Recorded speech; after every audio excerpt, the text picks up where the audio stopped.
Your Excellencies, the Vice President of the Federal Republic of Nigeria, ably represented here, and Your Excellencies, Honorable Ministers, distinguished governors represented, Your Excellencies, our Royal Father, our Chairman of the Bistan Group, the Oni of Ife, our Royal Father, represented and sitting here today, our partners, our sponsors, our ambassadors,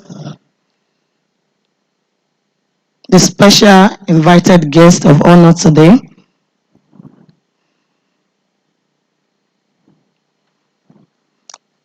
the Bistan Group team, ladies and gentlemen.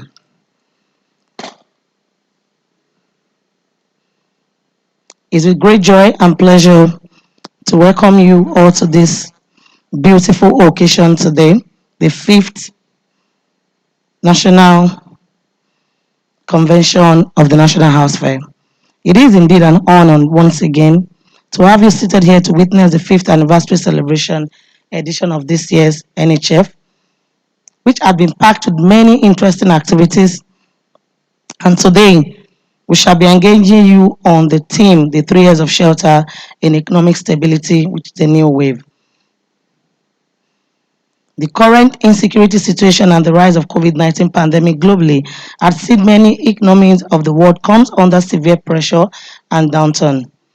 The phenomenon are largely due to adjustment in policy regulation, administration, safety measures by governments of nations. In line with recent happenings, we as housing sector practitioners made it our responsibility to look inward for innovative ways to improve the housing sector, the economy of this nation, our home country as a key focus for this year's convention.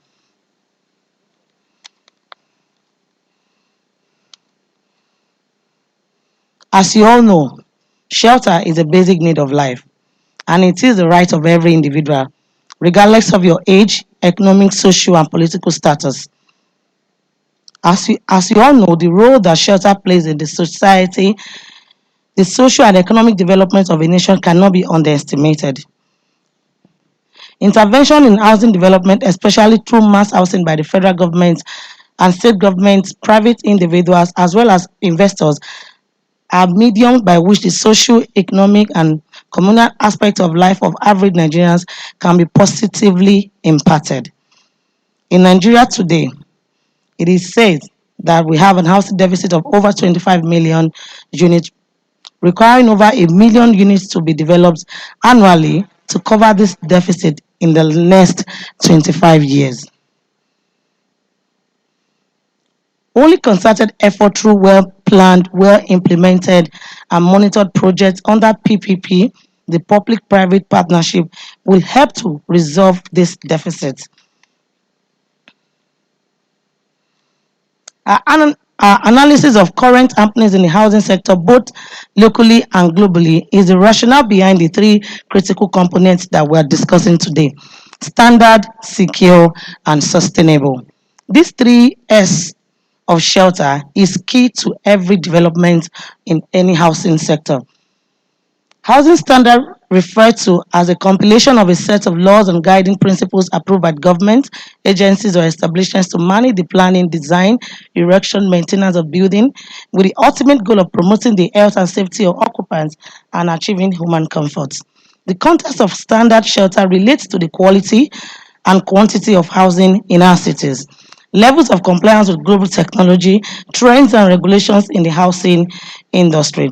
From a global perspective of human rights for housing, the Committee on Economic, Social and Cultural Rights, CESRS, is of the opinion that the right of housing applies to everyone and every citizen of this nation.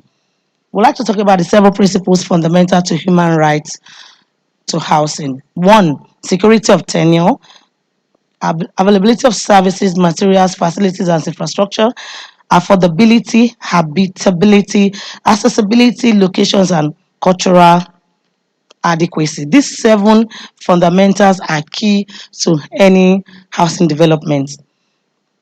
Colonial era. The focus of housing policy in the colonial era covered the provision of expatriate quarters, senior civil servant quarters, rent subsidy, as well as housing loan. The National Housing Policy 2006 focused on institutional reform, capacity building, and increased financial mobilizations to the housing sector. Local building materials production and adequate access to building lands. The review of the housing policy states effective implementation of the national housing policy as was obtainable during the colonial era will be favorable to the average Nigerians if implemented, especially the medium to low income group. If revisited, this will result in far-reaching social and economic benefits such as more money spent on local communities and increased business activities, fewer evictions by rents and landlord, healthier population translates to healthier community, more affordable housing, creates more jobs opportunity, improve government infrastructure, better opportunities for investing in the future. Essentially, the objectives of our proposed metro shelter initiative align significantly with intervention HITIDO implemented under the national housing policy of the colonial era. The Metro Shelter Initiative is designed to make home ownership possible for the low to medium income group, public civil servants, cooperatives, private business owners, and etc. Now we'd like to talk about the secure shelter. The concept of secure shelter highlights the relevance of security as a key consideration for the achievement of socio-economic stability through housing development. As much as people need shelter, people want to live within an environment that is safe, secured, well enough for communal living and commercial activity to thrive. Bridging the housing deficit in the nation and achieving homeownership cannot be done at the expense of the security of lives and property of the people. The introduction of our metro shelter gated community within rural areas and local governments across the 36 states in Nigeria will help to improve security and ensure the residents live within safe, secured environment. The last one, which is the sustainable shelter. Sustainable shelter is key consideration of the Sustainable Development Goal (SDG). It is captured in the Goal 11 of the SDG, which aims at making cities and human settlement inclusive, safe, resilient, and sustainable by the year 2030. A number of sustainability principles must be adopted in order to achieve sustainable shelter. Most buildings in Nigeria are sustainable. In terms of quality, they are inadequate and in most cases located in slums and unsanitary environments. In achieving secure shelter, to achieve sustainable shelter in Nigeria, there's a need for government, industry, research institutes to work together. Research and innovation can be used to formulate good policies, create new material, improve the efficiency of local building materials, create jobs opportunity, understand population dynamics, evolves an integrated approach to housing infrastructure, formulate new functional designs for housing infrastructure. Our recommendation. 1. Key, shel- Key stakeholders within the housing sector must come together to review and ensure the implementations of the national housing policy to reflect global trend. 2. Policies must be focused on masses, especially the medium to low income group, with emphasis on affordability and ease of access to housing loans. 3. In terms of maintaining standard and quality of housing, strict measures must be put in place as well as checks and balances to ensure that regulations and measures are not breached by housing practitioners. 4. For secure housing to be achieved, the government must achieve internal security, ensure measures are taken to curb banditry, and terrorism. Also, personnel within the security system must, as the Nigerian police, must be well motivated.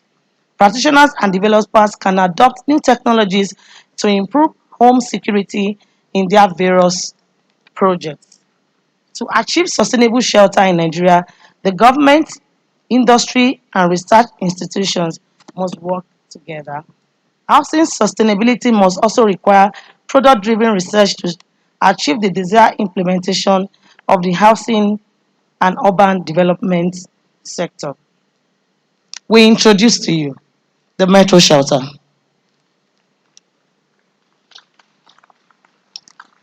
The concept of the metro shelter, as you see here, is an opportunity for every state in Nigeria to have what we call a more communal living system, where we have gated estates, gated environments for every houses. The Besta Home Metro Shelter is a mass housing development scheme aimed towards addressing the national housing deficit and reducing homelessness across Nigeria. There are several homelessness in our city today. IDP is creating more, insurgency is creating more, floods within the river basins are creating more. There are several issues in housing sector today. One of the reasons why the National House Fair comes together every year is to look at the problems and of course preferred solution. Our solution this year introducing Metro Shelter is to have low and medium income opportunity and low and medium housing for those who cannot afford luxury.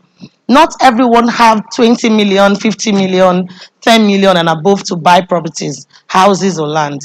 But the idea of the metro shelter is to build 1,000 units per state every year. Now that's a lot to do, and that's why the medium of PPP comes in, where the government and the private sector works together. The financial institutions that are here, the mortgage banks, the captains of other industries, and the entire built industry come together to look at opportunities within this sector. This sector has the capacity to increase the GDP of this nation. This sector is one of the major solutions to our economy, because this sector provides employment. There's nowhere you're going to have 1,000 units of houses built in a state and you will not have employment in those environments. It brings in security. Why do you see insurgency is able to penetrate several states? One of the reasons is because these houses are far from each other. When you go to rural areas, you see different houses kilometers apart. So it's easy for penetration. But when we live in a gated community, it's difficult for people to penetrate estates, except if there are informants and informations there. And these are the reasons why Metro Shelter is coming on board for locations like this. Another issues for Metro Shelter, one of the solutions it brings is it reduces the slums within our states. Within our cities today, we have several slums. And a lot of us are looking at these slums like it doesn't mean anything. But I tell you today that it is high time we reduce the slums within the city. If not, if every one of us that lives in this environment are looking at trouble staring in our face, because the people in the slum are going to boggle you, the people in the slum are going to make life unbearable. The people in the slum are not going to find it, if they can't live comfortably, you expect them to block you on the road one of these days. How do we do this? We need to reduce the traffic into the urban area and develop the rural areas. We need to start thinking of developing the suburbs, decentralize the metro city. When you decentralize the metro city, you developed all the suburbs. When you develop the suburbs, you see that those areas can feed themselves, they can work, they have businesses going on there, opportunities are in those areas. There's no need coming into the city and congesting the city and the traffic. So there's so much we need to do within our housing sector. I want to employ every one of us that are here today, the government agencies that are here, to take advantage of the housing sector. If you look at the states, countries like Dubai, Singapore, China, several of them have issues of housing several years back. Today, a lot of them have solved their problem because they took advantage of their housing sector, they developed this sector, and it produces opportunities for their state and their country. Today, You have places like China, you have places like Singapore, Ghana, producing 15%, 20%, 25%, respectively to the GDP of their nation. Over here in Nigeria, we are barely producing 5% into the GDP, whereas there's much more that can be done. We can harness the potentials of this sector to develop this nation.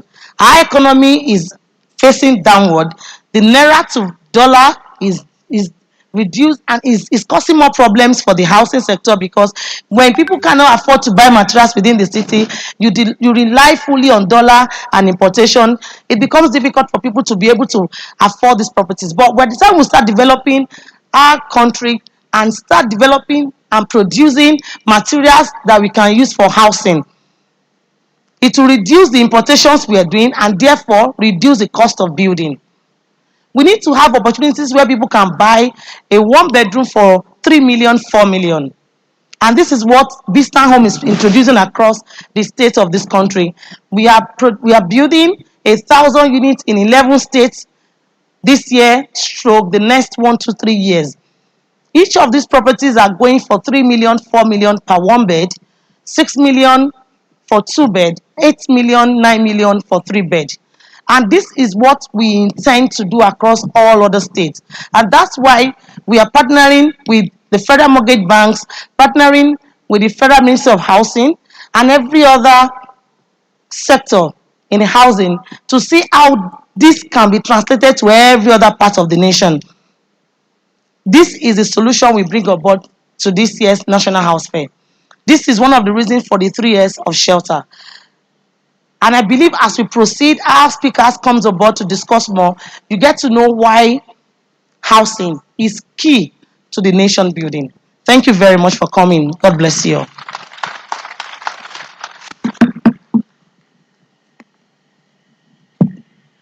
Ladies and gentlemen, I believe we can do better. Can we please give her a resounding round of applause? I don't think you know who you just listened to. She's somebody who we refer to as the queen of real estate in Africa. Ladies and gentlemen, can we please once again celebrate Erelu Atulushe of Erimo Ijeshaland. Can we please give a round of applause to her one more time? The convener, of course, the chief host of this event. Thank you very much. Ladies and gentlemen, while she was speaking, one of our special guests walked in. Can we please give a resounding round of applause for the Honorable Minister of State for Mines and Steel Development. We have here with us Dr. Uchechukwu Samson Oga. Please let's clap for him.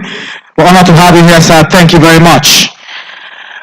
Before my colleague, Philip Renner, comes up, I want to specially recognize all the B-Stan ambassadors here present. First on my list, can we please celebrate with a round of applause Mr. Lala Dapo. He is a producer and a Nollywood actor. Thank you very much. God bless you for all your efforts. And also another director and Nollywood actor, we have Funsho Adeolu. Can we please join our hands together for him? Thank you, thank you. We also have another producer and a Nollywood actor. We have Ayo Adesanya. Can we please appreciate her? Thank you very much. We have a musician, Da Music. Please let's clap for Da Music. And also two special gentlemen that have been putting in lots of work backstage. A comedian and entertainer. Please let's celebrate MC Shortcuts. Thank you very much. And also MC Papi. We also have another very, very interesting ambassador. She's called Chimamanda Chielohim. She is the ambassador for the Kidis Legacy brand project. I will explain it to you. B-Stan Homes has a special package to ensure that Nigerians can not just own houses, but also at least try and build houses and acquire houses for their children. That is what this project is about. And of course, someone else will come up to give a more detailed, light about it. But of course, you can have and also own a house for your child by paying just 2,300 naira a daily payment, or perhaps a 19,500 naira payment every week. Like I said, someone will be coming up very, very shortly to talk about it. But having said that, I would appreciate if we can just specially give a round of applause for all the B-Stan ambassadors, for all the efforts and all the hard work they've been putting in so far. Thank you very much. My colleague, Philip Renner, will take over from here. Thank you. Distinguished ladies and gentlemen, I'm glad to confirm with us here it's our own very celebrated Diva from the Presidency Committee of Youth and Mobilization and Sensitization. I welcome very specially here Tonto Dike. She's the Director of Social and Empowerment and the Presidency. I welcome you. Your Excellencies, distinguished ladies and gentlemen, the Royal Father of the Day doubles as the Chairman, Bistan Group. He's an average gentleman, not too young and not so old. He's an accountant by training, an agriculturalist by adventure. He's also a monarch by destiny. Distinguished ladies and gentlemen, most importantly by people's opinion and demand, he is an astute entrepreneur. Ladies and gentlemen, just before he comes, I like to recognize him in a very appropriate manner. All over the world, he is being recognized, especially because of the texture to which he adds to what he does. Ladies and gentlemen, I like to recognize him again, and I want all of us to please applaud him. He is indeed a very wonderful father. Ladies and gentlemen, with us this beautiful day, I like for us to applaud and appreciate from the descendant of the Oduduwa, by the grace of God, the Oba Adeyeye Eniton Oguisi Ojaja II of his realm and territory, the great Oni of Ife. Can we please give him a resounding round of applause? Kabiesio, I welcome you. Distinguished ladies and gentlemen, I'd like to welcome my colleague who welcomes the next item. Thank you. Thank you very much. I've just been told that we will be taking a speech from the representative of His Excellency, the Vice President of the Federal Republic of Nigeria, Professor Yemi Oshibajo. But before then, permit me to recognize the presence of Senator Benga Ashafa, the MD of the FHA. He is represented by Mr. Tom Aneto, the GM Procurement. Can I please give him a round of applause, everybody?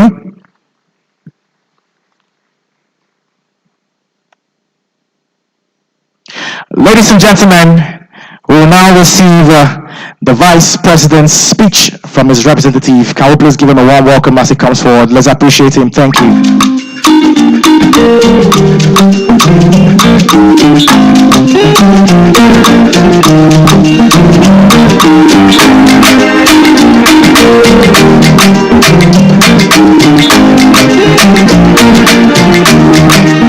First, let me say to you, I cannot wait to see you. You are the treasure I've been waiting for. Do you know? Our very distinguished host, Engineer Dr. Becky Olubukola, the Erelu Atunlushe of Erimo Ijesha. The royal convener of the day, His Imperial Majesty Oni Adeyeye Enitan Ogunwusi, the Ojaja II, Arole Odua Olofin Adimula. Your Royal Highnesses here present, the Honorable Minister of State in the Federal Ministry of Mines and Steel Development, Dr. Samson Oga, the MD of the Federal Housing Authority, Senator Benga Ashafa, represented here. Other distinguished guests, Dr. Muiz Banire, Senior Advocate of Nigeria, Haji Abola Shagaya, and several other very distinguished ladies and gentlemen. I stand here on behalf of His Excellency the Vice President, Professor Yemi Oshibajo, Senior Advocate of Nigeria, who without a doubt would have loved to be here, but for the fact that he is at the moment with His Excellency President Muhammadu Buhari at the National Assembly presenting the 2022 budget proposals. So I start Your Imperial Majesty and Your Royal Highnesses and distinguished hosts, distinguished ladies and gentlemen, with His Excellency the Vice President's apologies. And I will now proceed to read the speech of His Excellency. I'm grateful to the organizers of this event, particularly Engineer Dr. Becky Olubukola, the Erelu Atunluse of Erimo Ijesha, for their very consistent effort in bringing together an array of formidable partners, platforms like this, where we can discuss solutions to the great housing challenge. This is a challenge which over the last 6 decades has continued to evade sustainable solution. But I can assure you that it is also one that this administration is seriously determined to resolve. Although there is no shortage of policies and programs enacted by various governments to tackle this debacle, we all know that effective implementation remains the persistent problem. I therefore hope that those of you eminent professionals who are participating at this event today will enthusiastically deploy your skills and experience to find the right answers to the housing question in Nigeria, particularly the housing needs of the 70% of Nigerians who are on low income but desperately seek a home that they can afford.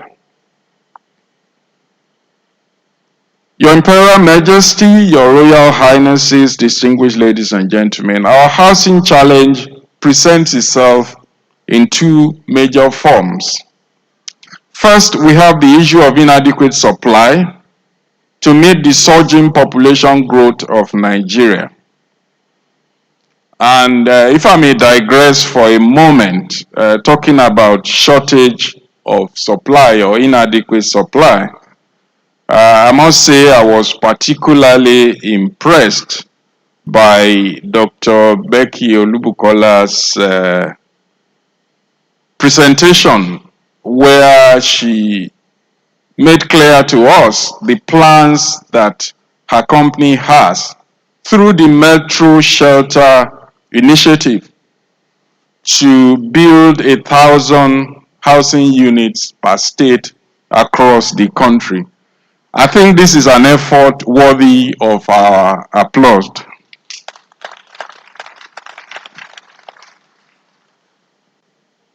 It is not just a promise. It is a promise that is customized to the problems at hand, because you could see from the presentation that there were different types of housing which were designed for different purposes: civil servants, social housing, even for IDPs.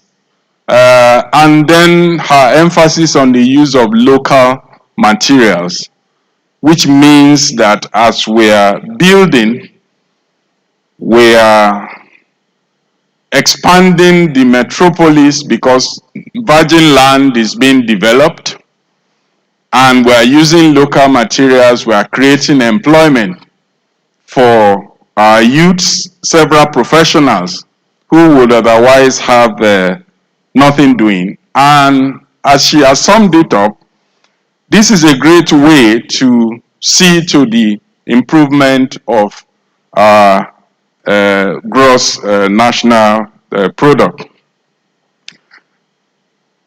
So first we have that issue of inadequate housing, which Metro Shelter is trying to tackle head-on.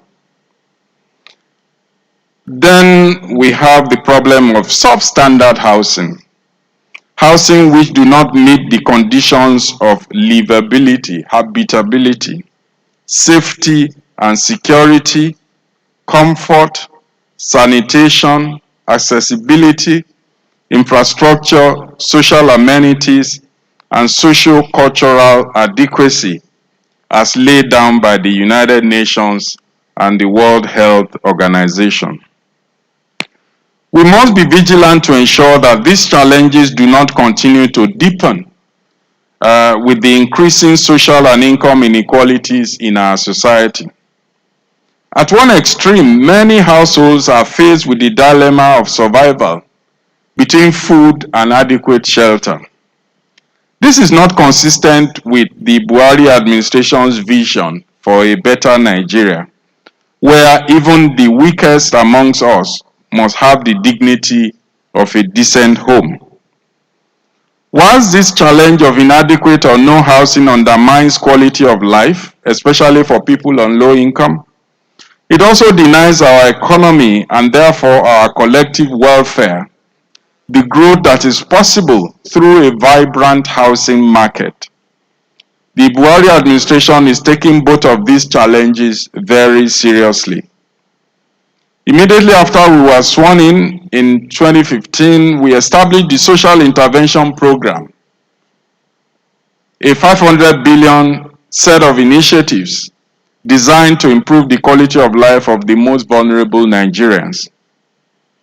The Social Intervention Program, the largest of such by any government in Africa in recent times, include a commitment to large-scale housing through the National Housing Program, which is being run by the Federal Ministry of Works and Housing, and the Social Housing Program being run by the Family Homes Fund. Both programs aim to deliver up to 500,000 homes. In addition, when, along with the rest of the world, we were faced with the COVID-19 pandemic and the resultant impact on our economy, we swiftly reacted to save lives and jobs by putting in place an economic sustainability program.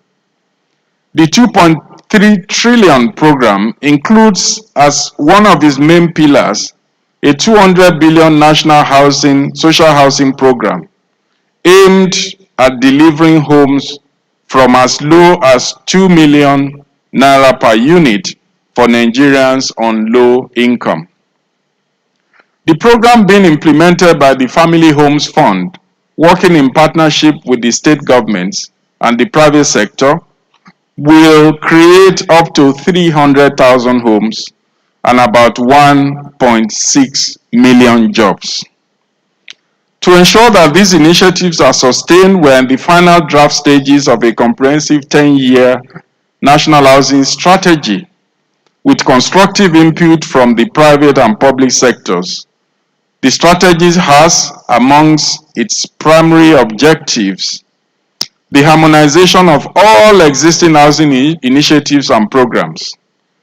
We need to catalog who is doing what and see how we can improve efficiencies and results by improved collaboration.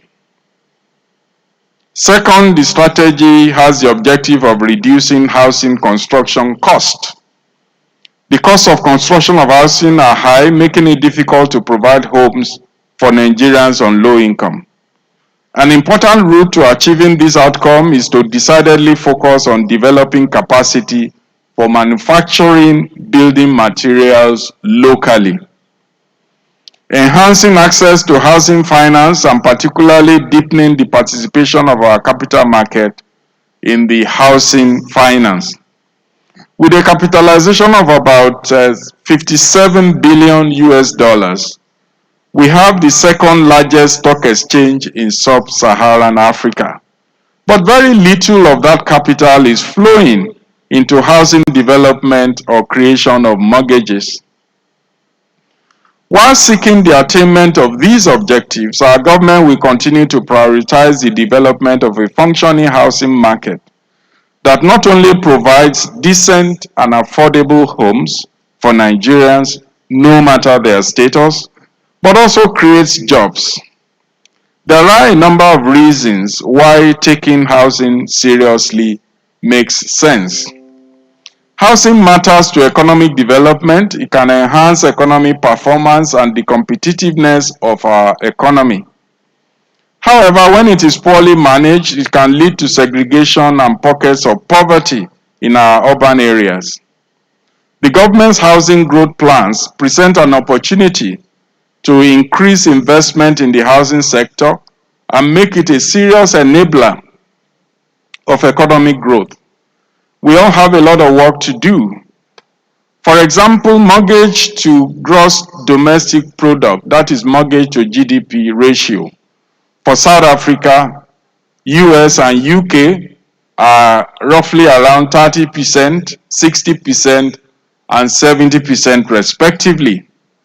Meanwhile, in Nigeria, mortgage to GDP ratio is still below 1%, due in no small measure to the paucity of long-term funds in the economy and the high interest rates applicable in Nigeria.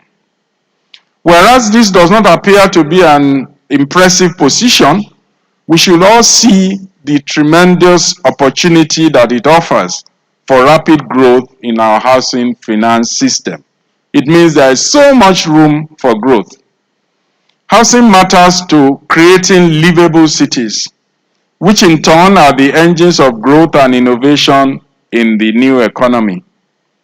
By 2050, we face the possibility that our population will be about 400 million, almost twice what it is now. Most of us will live in cities, with places like Lagos and Kano becoming some of the most populous cities on earth. This prospect at once presents a challenge but also a significant opportunity. Effective housing delivery, particularly social housing, can support inclusive cities which are productive, innovative, and drivers of growth. Housing matters to people. Multiple studies have shown that housing is the first rung on the ladder to economic opportunity for individuals. This is because access to safe and decent homes improves educational outcomes for children under 12 and therefore their life chances. This is particularly significant for children in low-income households. Similarly, lack of access to a safe and decent home is a predictor of increased vulnerability to poor health and ultimately lower life expectancies. As a government, we are concerned about access to housing for Nigerians, particularly those in the low-income bracket, as part of a wider commitment to reducing poverty and improving the quality of lives in our society. Distinguished ladies and gentlemen, I hope that I have at least introduced how critically important indeed to our future the matters you will be deliberating over in the next couple of days is. As you do that, I ask you to consider the following very seriously. 1. Government cannot do it alone. The capital investment required to meet our housing needs, either to build new ones or improve existing ones, are simply beyond what the government alone can bear. You must reflect, therefore, on what needs to be done to channel private sector capital into our housing finance system, particularly social housing. Where does the balance between policy regulation and self-regulation lay? 2. How do we build an inclusive housing and housing finance system with about 80% of our population unable to afford a home above 4 million? It is clearly unsustainable to neglect such a significant proportion of the population in planning for housing. What social housing models will work for Nigeria? Finally, given our constitution and the clearly defined roles of different tiers of government, the last question is, how do we develop effective partnerships with federal, state, and local governments to support the delivery of the new or improved housing that we need? In concluding, let me thank the conveners once again for this very thoughtful event. I also wish all participants a very fruitful deliberation and pray that you catalyze a new wave of brilliant ideas for developing the housing sector in Nigeria. Thank you very much. And on behalf of His Excellency, the Vice President, Professor Yemi Osinbajo, SAN, it is my singular pleasure and honor to declare this housing fair open. Thank you very much.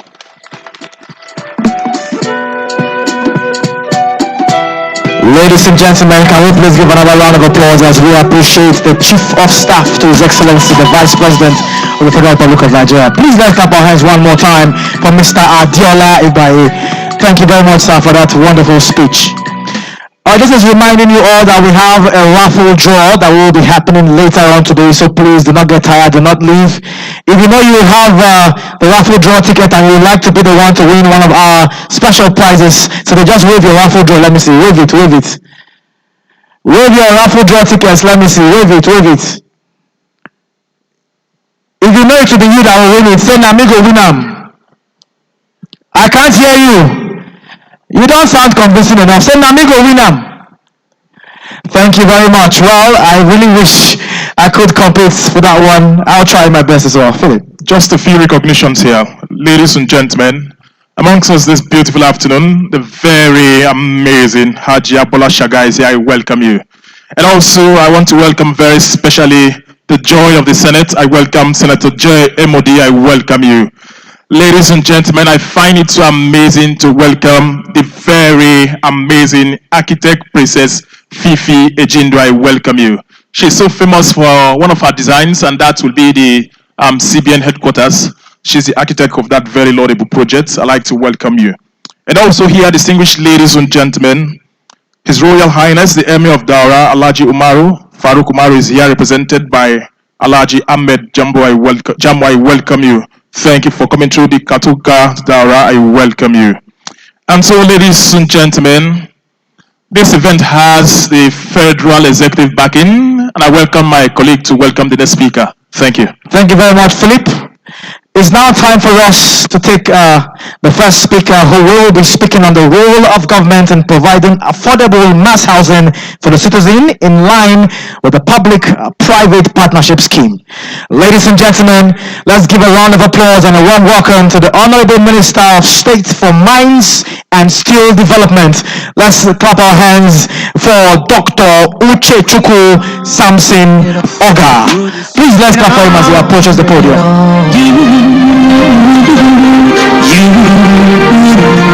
Bring it on.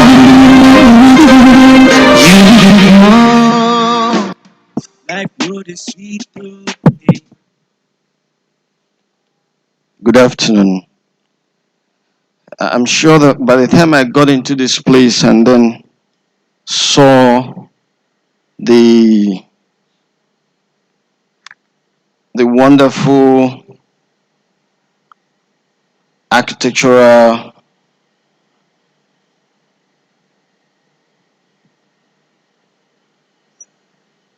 presentations, I was thinking that maybe the organizers, I'm sure in the next few years, they have something up their sleeves to turn this nation to something awesome. So I want to congratulate you, His Excellency, the Vice President of the Federal Republic of Nigeria, Professor Yemi Osinbajo, GCON, ably represented by my brother and friend, the Deputy Chief of Staff, Ipaye. His Royal Majesty, the Oba Adedeye Onitan Ogunsi, the Ooni of Ife, a great father indeed, and using him to acknowledge other royal fathers here present. The President of Bistan Group of Companies, Her Royal Highness Dr. Becky Olubukola, members of the National Assembly here present, investors here present. I have some of my big sisters here, Hajia Bola Shagaya. I have Senator, I have few of our distinguished Nigerians mentioned here, which I stand respectfully on existing protocols. Ladies, gentlemen, good afternoon once again. It is my pleasure, sincerely, to be here today as one of your speakers at the National Fair 5.0, themed the 3S, standard, secure, and sustainable, of shelter in economic stability. A new wave. My appreciation goes to the organizers of this event for the invitation extended to me and the Ministry of Mines and Steel Development. Your invitation underscores your understanding of the critical role of the mineral and metal sector as a key enabler for sustainable housing solution. I want to align myself with the vision and the core values of Baseline Group and commend your commitment and partner in nation building via the instrumentality of this annual House Fair. I equally want to say that I align myself with the speech of the Vice President, because he has duly done justice to this year's Housing Fair. I hope you keep up the good job, no matter the challenges faced, because the federal government really needs all hands on deck in providing solutions to national development needs, with housing sector as its foundation. The theme of this 5th edition of the National Housing Fair is very strategic and relevant. I have carefully evaluated the topic of this address, the role of government in providing affordable mass housing for citizens in line with public-private partnership scheme. I have decided to direct my presentation to the key practical roles of government at all levels in providing affordable housing solutions to Nigerians, and the critical place of the private sector in addressing the obvious housing challenges in the country. I will not bore you with the literatures of the essentials of sustainable housing solution in Nigeria, because it has become our everyday experience, which modern society has substantially addressed with all previous speakers. From the traditional African culture, you are not yet a man until you have your own house. Hence, the compelling need for affordable housing solution in African setting. Naturally, housing is a basic necessity of every human being, along with food, water, clothing. Everyone needs a home to have proper rest, feel comfortable, and live a decent life. In our contemporary modern society, housing is more than just a place of shelter, but has become a critical factor in almost every area of our life. In measuring human development index, in poverty index, in physical and mental health index, security, peace, privacy, and dignity of man index, in education index, and source of employment and wealth creation index. In all this, housing plays a very, very deep, significant role. Having established the natural indispensability of housing to human beings, let us now move on to examine the challenges of housing in Nigeria before discussing the role of government in providing affordable housing. Generally, inadequate, decent housing is a global reality in some other parts of the world, and this therefore not peculiar to Nigeria alone. The Honorable Minister of Works and Housing, or his representative, is here, I hope, to dwell on current situations of housing in Nigeria, of which path had been dealt by the Vice President. However, some statistics from Affordable Housing Investment of 2019 on the selected 6 African countries for our guidance. Nigeria, 2016 to 2019, average population of 185 to 200 million. Estimated housing deficit is about 18 to 20 million units. Ghana, 2016 to 2019, population is about 28 to 30. You have 1.7 to 2.6 million units. Kenya is 2016 to 2019, average population 45 to 52. Housing deficit is about 2 million. Uganda, 2016 to 2019, 37 to 43 million. You have 1.7 to 2 million units. South Africa, 2016 to 2019, 56 to 58 million. You have 2.5 million units. Ethiopia, 2016 to 2019, average population of 98 to 103. You have 1.2 million units. Some reports have it that less than 100,000 houses are being built annually, while some industry experts project that about 700 new houses need to be built yearly. The reason adduced for this gap include, but not limited to, the access to titled land, lack of affordable capital, low income level of prospective house owners, high urban population, high cost of building input.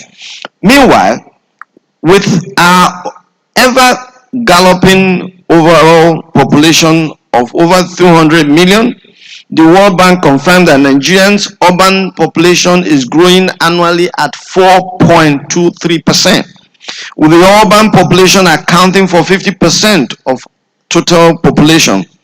The fast increasing urbanization rate, involving more people in the rural areas moving to the cities in search for greener pastures, has today skyrocketed the demand for housing along the cities. Take it either from Abuja to Lagos, from Kano to Port Harcourt, from Umuahia to Ibadan, from go within all the strata, you see that just the same. It is no wonder that house rents are painfully high in our cities. No wonder the Honorable Minister for Housing and Works and Housing, has mooted the idea that time has come for landlords to commence collection of rent on monthly basis, just as is done in other parts of the world. It's also true that large chunk of the annual income of most government workers are spent on servicing their housing needs, and many retire with opportunity of owning their own houses. In history, the most popular housing project built by Nigerian government was the one executed by the Shagari administration as low-cost housing, and the same at the state level. Jakande Estate project in Lagos, 1979 to 1983, remains the most successful affordable mass housing for middle-class Nigerians. However, the present administration of President Muhammad Buhari, in appreciation of the role of the housing sector in building a stable society, generation of employment, and reducing poverty initiative, a number of programs, including the 300-unit special housing programs, as a component of the National Economic Sustainability Plan, targeted at low-income earners, In order to reduce the housing deficit across the country, I believe the Honorable Minister of Works would develop and detail more on this. Maybe when anyone representing the ministry will stand here to speak on that. I can say equally that the Vice President spoke extensively on that, what federal government has done. Except for during the Shagari administration, this is the first time or the next time that Nigerians are witnessing mass housing projects of various strata, just to ensure that there's creation of jobs, there is in uplifting millions of Nigerians out of poverty. Essentially, the role of government in providing affordable mass housing should be that of a facilitator or an enabler. In the PPP tradition, the government provides land, puts in place a robust legal, regulatory, and institutional framework for housing projects, and provides infrastructure such as roads, drainage, water supply, and electricity, while the private sector stakeholders play their part through actual construction and management of housing units and associated services. In providing affordable mass housing through the partnership strategy, the government leverages its multilateral housing institutions such as the National Housing Program of the Ministry of Works and Housing, the Federal Housing Authority, the Federal Mortgage Bank, and latest we have the home. There's a new program that is under the Ministry of Finance, which is the homeland funds. It is funds meant for people to low income earners to have affordable homes within their reach. Experience other years has shown that despite government direct intervention schemes and programs, the delivery of standard, secured, and sustainable housing solution cannot be achieved without addressing the key input materials. In partnership with the private sector, government should continue to play its role as enablers, using necessary fiscal policies measures. Because of time, I will take a few key input conditions as example. Take for instance cement. Experts in the cement manufacture will agree with me that limestone constitutes about 95% of the major material for cement production. The other minor raw material inputs in cement manufacture, which include gypsum, clay, iron ore, which are also available in commercial quantities in the country, while coal is used as mostly to fire the clean to produce clinkers. Other input factors in the production chain includes power and transportation logistics, amongst other minor cost elements. It may be important to note that limestones are available in the 6 geopolitical zones in Nigeria: Enugu, Ebonyi State in the southeast, Cross River, Edo State in the south-south, Ogun in the southwest, Kogi, Nasarawa, Benue and FCT in the north-central, Sokoto in the northwest, Yobe, Gombe, and Bauchi State in the northeast. That shows that Nigeria is a blessed nation. So I think as a nation we deserve to always appreciate God for what God has deposited into this country. Is so awesome for us to know. The estimated reserve of limestone in Nigeria is put at over 1 trillion tons, and a large number of mineral title licenses have been issued to prospective investors for sustainable housing delivery. The current price of cement is about 3,000 to 4,000, cannot be justified if we must close the deficit gap that has been identified. Burnt clay bricks as alternative building material. Burnt clay bricks have been adopted in most parts of this world as alternative housing solution material with medium cost, high compressive strength, good resistant to moisture, insect, etc. And the is ecosystem friendly. From our geological survey, Nigeria is blessed with abundant quality clay deposits across the country, and I recommend that we ruminate on standard, secure, and sustainable housing solution. The burnt brick alternative should be considered by the industry players. They are very, there are very, there were attempts in the past under the defunct mining corporation to promote the use of clay bricks for building construction facilities like the Naraguta Clay Bricks Company in Jos, and we have another clay bricks in Lagos. We have one in Niger. All these together were established in the past. There still exist some ideological misconception around the acceptance of clay bricks options in mass housing in society, which are unfounded. I believe the demand-based investment area of clay bricks option for general acceptance by the public. You know, I remember in my area, I usually, build houses for people, and then I built so many houses. And then when I found out about this clay, that this elderly man, I looked at it because of the study we had on clay. I built a burnt brick house for him, and he came to me and said that I built block cement for everybody, and then I ended up building mud house for him. But he didn't understand. I tried to sit him down. That's the general perception that people have. Because of that, even when you give them these clay houses, they tend to feel that the cement houses are better than the clay houses. Just perception. Structural material supplies like reinforcement bars and other steel products.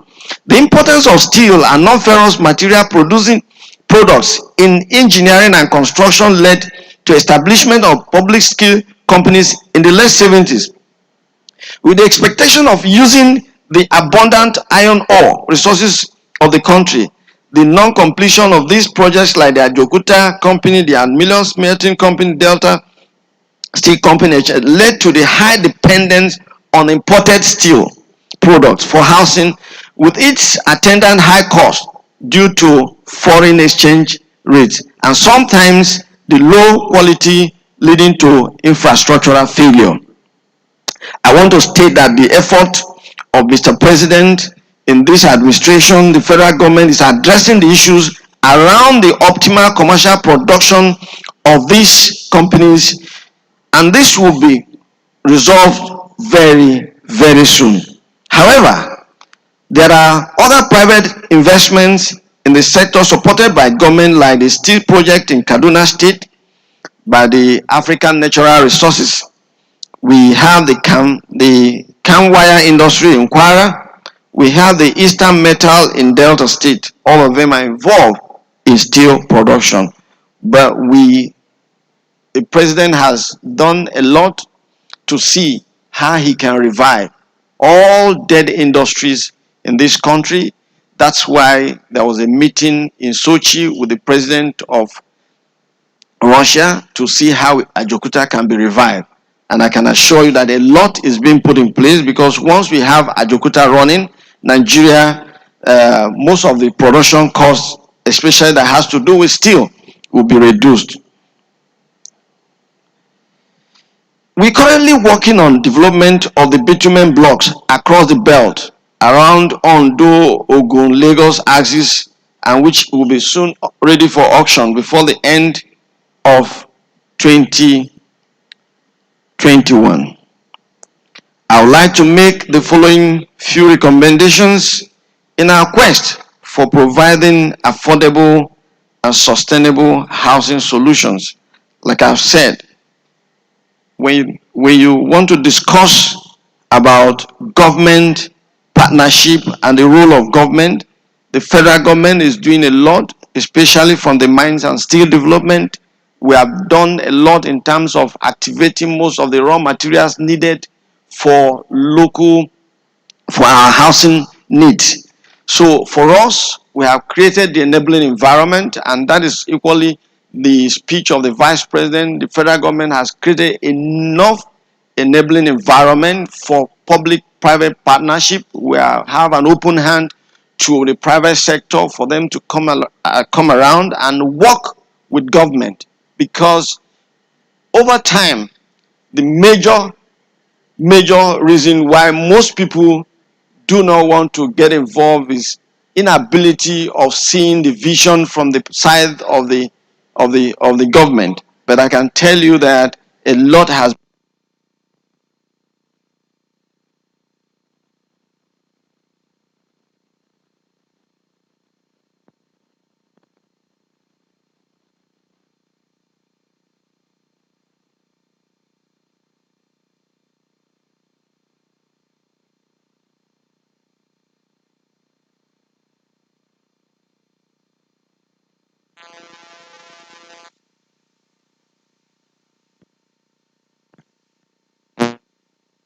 Basically, like I said, if we look at few or some of these input materials, which comes from, most of them come from our ministry, and then see how we work with the private sector, we make these minerals, these raw materials available for use in the housing sector. I would like to make the following few recommendations in our quest to providing affordable and sustainable mass housing solution. One key word that I love in this year's housing fair is the word sustainability, because anything you are doing without that word sustainability is just for a moment. So that word sustainability is key, and for us to sustain it and the continuity, I know that this is the fifth session of this fair, and I know that with the continuation, what they have planned, and from their projections, I can see from the speech of the MD, the chairman of the president and GMD of Beastan Group, I can tell you that their focus and their vision is to see how they can partner with the federal government in the areas of mass housing. And I can assure you that the federal government will do everything necessary to support in any way we can, giving you, if you need licenses, if you want to bring in investors, the ministry will assist. That is the area we are called, because we want to see that you succeed. Access to road. The Land Act has vested the right over land in the state government and the Federal Capital Territory Administration for FCT. Government should make land accessible to prospective developers and house owners with definite clause in their location document for revocation if not developed within a given time.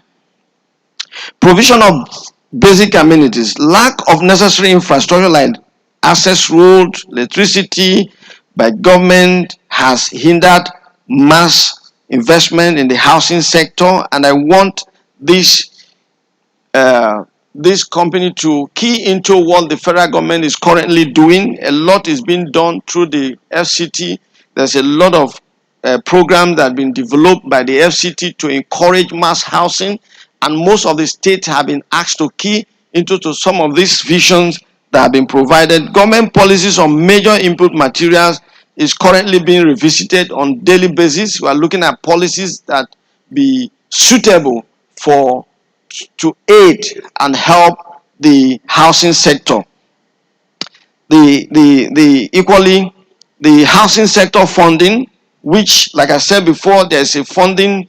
There's a fund that's been created by federal government, just like the representative of the vice president said. That fund is to help even the private sector to create PPP between the private sector and government for them to provide affordable houses for the entire citizens. I believe that these things are it is a matter of understanding. When we understand ourselves, there is always that easy way of relating. And one thing I always tell people is that when they come to me, I say the beauty of it is that because I'm coming from the private sector, so it's easier for me to relate with any investor, because I'll tell you, because I understand what you feel and I know how you feel. So it's easier for me to work out to help you to ensure that you get all the necessary things and approval that you need for you to set up your investment. So we want to encourage private sector people to key into the vision of mass housing, because that will help to alleviate the problems of most the deficit that we have. If you look at it, even from the population, we have over 18 to 20 million deficit. So it's something that we all need to work together.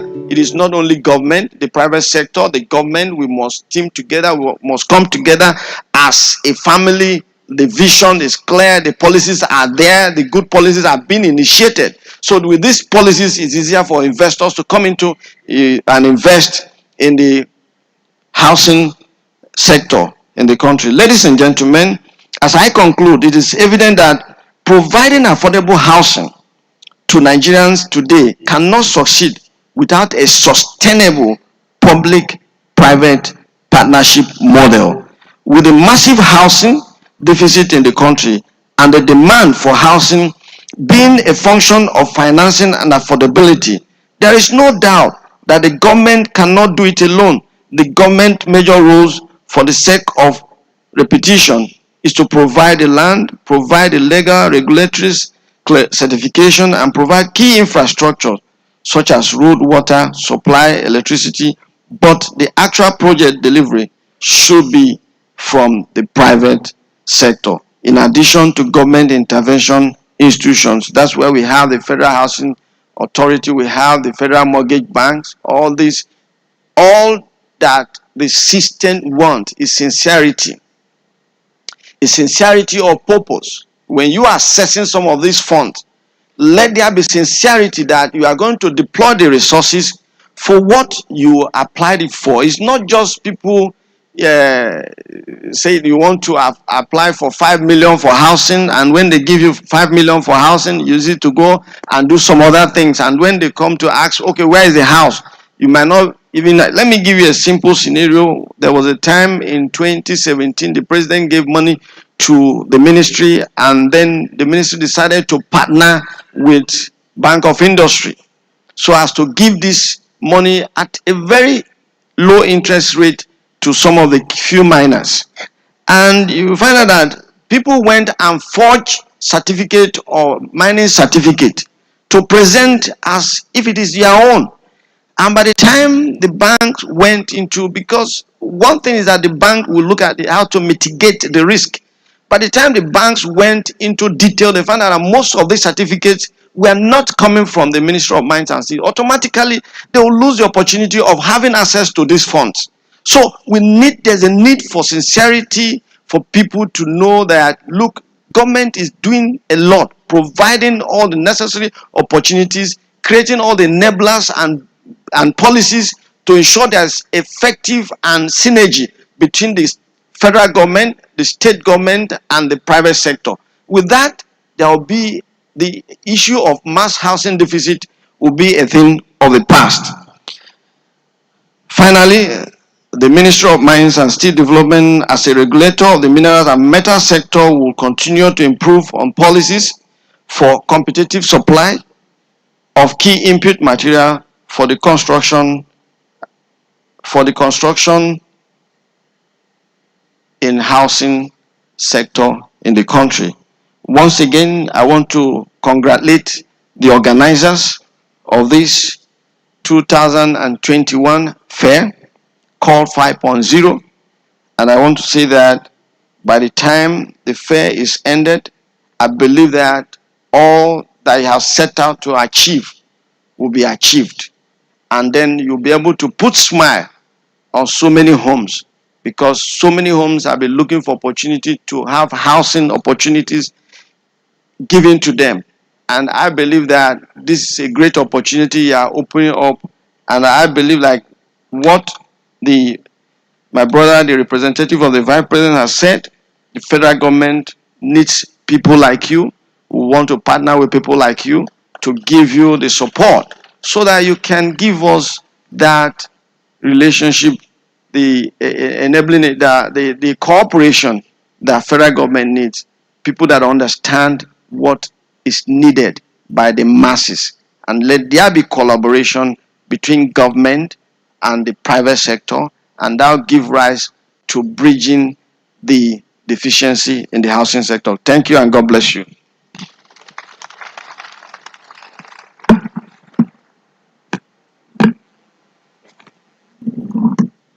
Ladies and gentlemen, I think we can do better. Can we please celebrate him one more time? This is the exact quality you get when you invite a speaker who is an authority and, of course, knows his onions in the real estate industry. Thank you very much. Well, ladies and gentlemen, I would like to recognize the presence of Oba Dr. Adekunle Ologun Ebi, the Oseun of Isheyin. Thank you, sir, for coming. God bless you. Very, very soon, we will be getting to hear from the royal father of the event, His Imperial Majesty. But before then, ladies and gentlemen, I will bring up somebody here to water the ground as we expect the Oba to come very, very shortly. He is a talented wordsmith and a poet. Very, very, very versatile and spontaneous with words. He will be coming here to bless us with some wonderful words that will extol and also remind us on why we should be proud to be Nigerians. Ladies and gentlemen, if your hands are not busy, please help me celebrate and make some noise for Hey the Rhymer.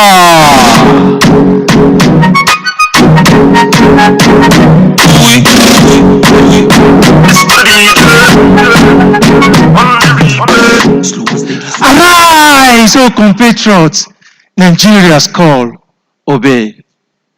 To serve our fatherland, a land full of diversity and culture, so rich and gifted in nature. A land so blessed with natural resources of any kind and oases of blessings to mankind. Arise, O compatriots, Nigeria's call, obey. A call to come united irrespective of our ethnicity, diversity or villagicity. Because no matter the matter, the solution to our adversity still lies in unity in our diversity. Arise, O compatriots, Nigeria's call, obey. A call to promote national development through sustainable housing and secure shelter for everyone, irrespective of their class or economic status. Arise, O compatriots, Nigeria's call, obey. You mean houses will be available and affordable? Affordable. People building houses and waterways will be no more. Exactly. But be like say you don't understand. Nigeria's the hala. No light, no water. Bag of pure water now na 20 naira. I know. Bag of rice na 32k. I know. Bag of beans now na 100k. I know. Gas na for the well-to-do. I know. The price of kerosene is unreachable. I know. Chago is no go area. I know. But irrespective of this, the solution to how our adversity still lies in unity in our diversity. I even know that patriotism has been replaced with nepotism, tribalism, religionalism, and PDPapism. Oh yes, I know. I even know that Boko Haram, killer herdsmen, bandit, kidnappers are making insecurity a very serious matter. Killings every day, everywhere, as if as life no longer matter. I know. But despite all these, the solution to our adversity still lies in unity in our diversity. So arise, O compatriots, Nigeria's call, obey. A call to distinguish between the lawmakers and the noisemakers, between the executives and the executives. A call to plead with the judiciary to please be more judicious in sharing the judgment, and to please help us put an end to a system where fundamental human right is no longer right, where freedom of speech can land you in a dish, where freedom of expression can lead you into detention. Arise, O compatriots, Nigeria's call, obey. No matter the matter, The solution to our adversity still lies in unity in our diversity. So you mean say if only Obulunani. The chief wa tó bá jẹ́ wípé we compatriots will arise and Nigeria's call will obey to serve our father's land with love, strength and faith. The labors of our heroes past will never be in vain, exactly. And far beyond that, arise, O compatriots, Nigeria's call obey. A call to see beyond any politician or political party as the solution to our dear nation. A call to look up to the Almighty. This is not a religious call. Nigeria needs prayer. Either you are a Muslim, Christian, or traditionalist. This is the right time, because it is written that if my people that are called by my name shall look up to me, humble themselves and pray, and turn from their evil ways, irrespective of your religion. It is high time we look up to the Almighty that Muslim address as Allah. To him Christians shout hallelujah. His great Jah in Jamaica, a Ledumare of Africa, even the whole of America, he has no replica. I'm talking about the Almighty, he that parted the Red Sea, walked upon the sea, made the blind to see. Certainly he can turn our yeye to hayeye. Arise, O compatriots, Nigeria's call obey. A call to look up to the Almighty as long as he is interested in our matter. No matter the matter, when we look up to the Almighty, he will attend to our matter. Because no matter the matter, the solution to our adversity still lies in unity in our diversity. God bless Nigeria. God bless you. Thank you.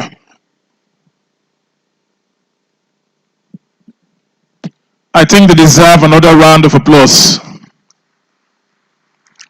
Your Excellencies, distinguished ladies and gentlemen, too many important personalities walking in, too many beautiful faces. Of course, we'll recognize them in course of the event. The next speaker is one who it will be out of place for me to bridge protocol with recognitions, as I like to invite him. And so, Your Excellencies, distinguished ladies and gentlemen, like I said earlier, he's an average gentleman, not too young and not too old. I said this before. By training, he's an accountant. By popular demand and opinion, he is an entrepreneur. By destiny, he is a monarch. Most importantly, he's here.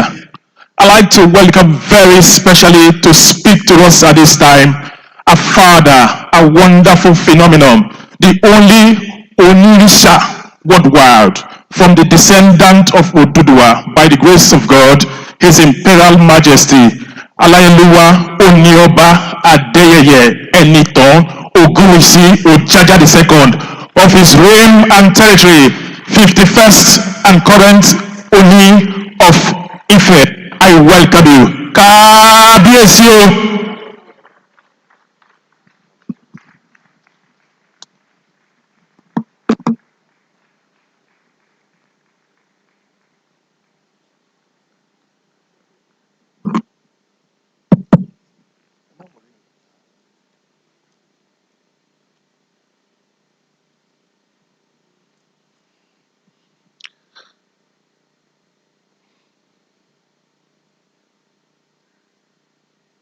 Today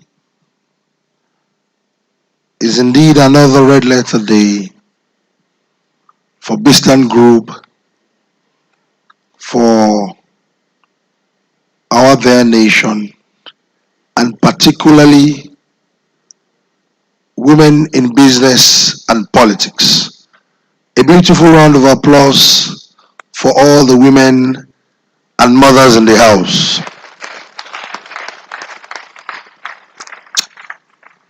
You haven't done justice to our mothers and women because all of us came from them. Please give a resounding round of applause for all the mothers and women, including the ladies. They are doing very well. And I'm very delighted the CEO of Bistan Group, she's gradually surrounding herself with women mothers of substance with proven track record both in the private sector and in the public sector. They are all here. I can see Ajia Bola Shagaya, whom she's been very relevant in this country, very successful businesswoman, very astute in nature. And when we are counting women mothers, she's a powerful force to reckon with. Thank you for your support. I can see also Senator Mrs. Grace Bent. We miss you in the National Assembly. I know you are having a rethink and you are going to another level. Also, in the public sector, a woman that came from the southern part of the country and won election in the northern part of the country. That's the beauty of our their country. Also, the Honorable Minister of State for Women, Honorable Minister for State, FCT. If she's not here, I am very sure she's on her way. The reason why I'm gender sensitive is give honor to whom honor is due. Thank you all for supporting the CEO of Basin Group. Once again, a resounding round of applause for all of them. I can even see so many women in our midst that I cannot mention your names. A whole lot of young women are looking up to you. How impactful you've been in the society. Keep up the good work. The general saying is, who rule the world?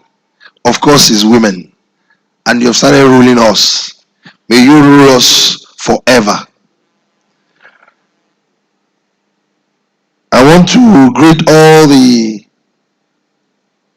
traditional rulers that are here from the southern parts, specifically the southwestern part of the country. Mukibugwe Yoriadio, Amajuishio, Ekuadrotio, and also the traditional rulers, Emir of Zauzau, the representative of Emir of Zauzau, Shehu of Bonu, and Emir of Gwandu. We are naturally the owners of land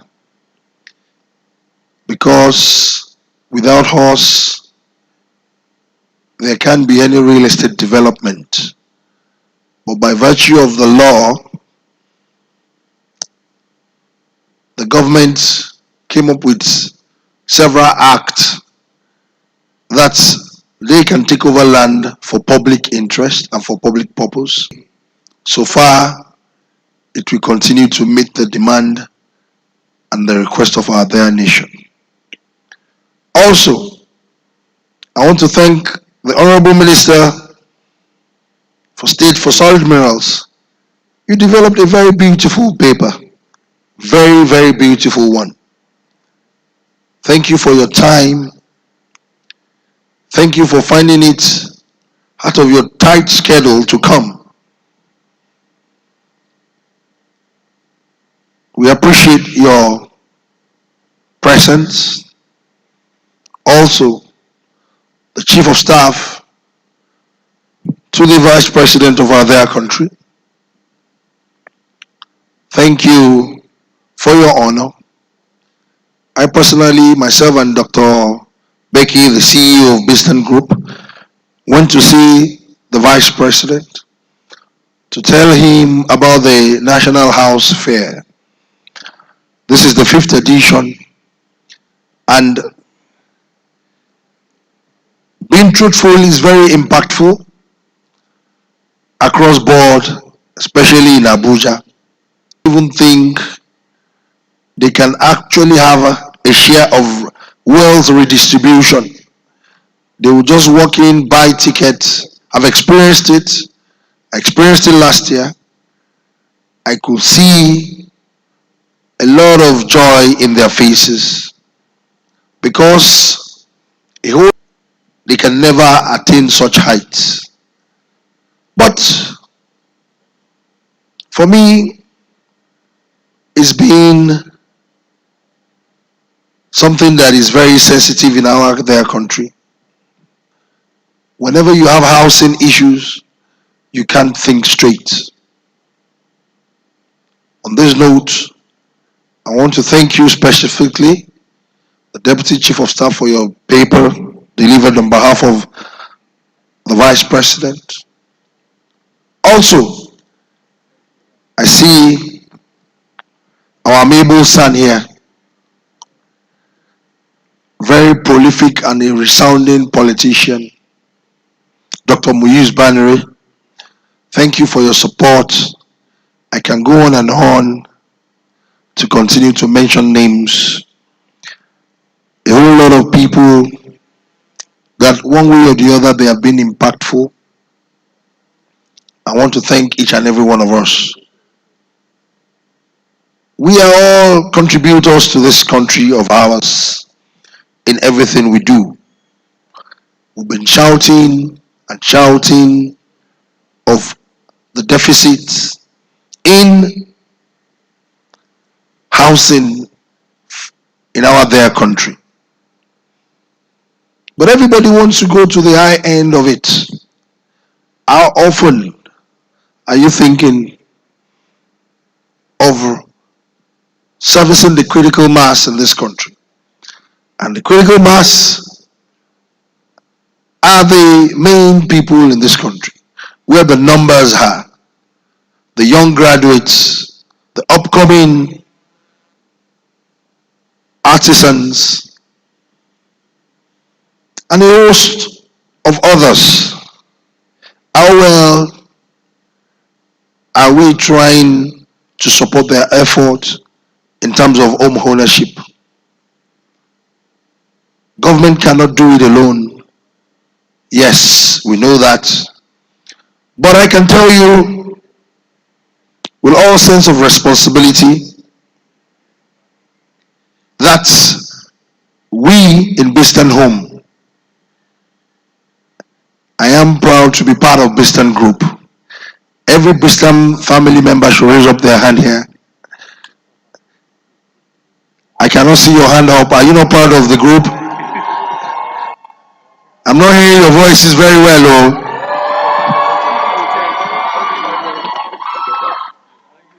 We're making our impacts. You can even see kings too are part of Bistan Group. Because some of them won lottery last year. They won land and all what have you, which they never ever expected. The truth be told, we in Bistan Group, we're trying to contribute our own quota. My background has always been in real estate. Before I became Oni of Ife, it has always been my passion. And in my own little way, I will continue to contribute my own quota to Bistan Group.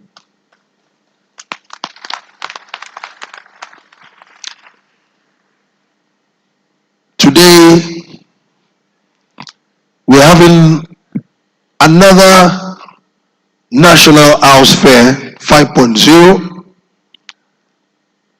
on behalf of all my brother kings all over the country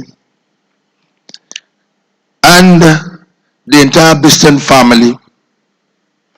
We want to declare the fair open. It has been declared open by the Vice President. But for us, what we can do is give our royal blessing, give our prayers to support every move that Biston Group is doing, and we believe by the very special grace of God Almighty, the creator of each and every one of us, will continue to support the Biston Group, and the driver of that company, Dr. Becky, she is a daughter, she is a subject, she is a friend, and she is also part of the throne of Oduduwa. We're very proud of you for all the things you're doing. Keep up the good work. And what is critical is continue to surround yourself with good people. I am very proud of you now. Keep it up. Reach the high and the low. Make sure you being on the driver's seat, it is not by your might nor by your power. You have found favor and privilege in the face of your creator. What you're doing is not out of the blues that you will now see yourself as above all. Be a servant to the group. Be a contributor to the society in everything you do. Have it at the back of your mind. You have heard from the cabinet of the federal government that they are very open and willing to partner with Biston Group. What other thing do we want for the federal government, the central government of our country, to say in relation to private and public sector partnership? Biston Group stands out. Keep up the good work. Fire all cylinders. God Almighty will continue to guide and protect you. Be with us all and continue to let Biston Group to be a shining light.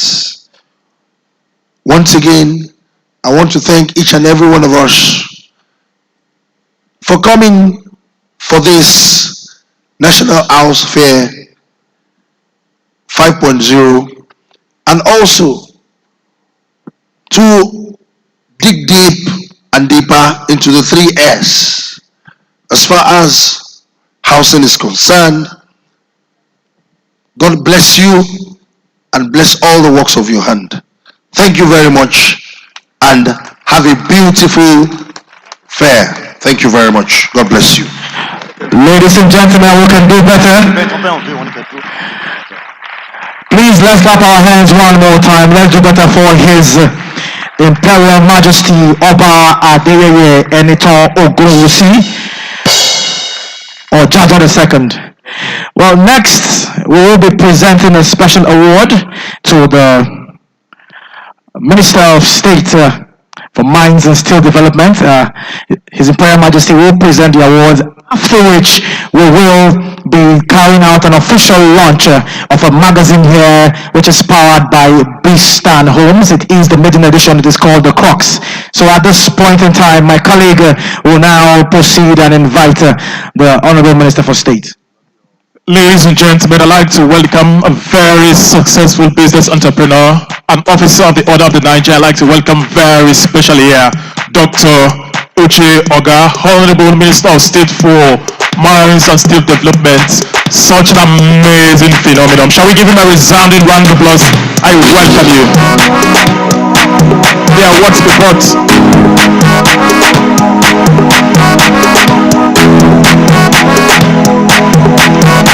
Pipe down the music, please.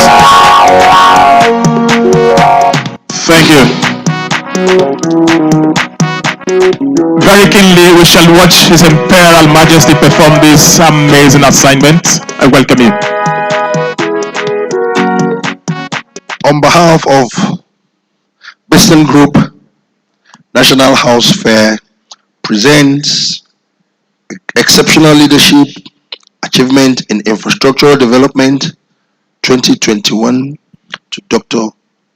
Uchechukwu Samson Oga, given this day, 7th October 2021 at International Conference Center, Abuja. Congratulations. A beautiful round of applause for him. Although he's going to pay a big fine before I leave today. I pronounced his name very well. He didn't pronounce my own name very well. So he will pay a big fine.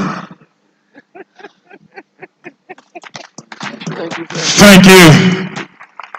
Very amazing photographic memories being put here. Very quickly, I'd like to request the proprietors, our convener, to please just come for photographing, please. Just come very quickly before we take the next item. Just come very quickly.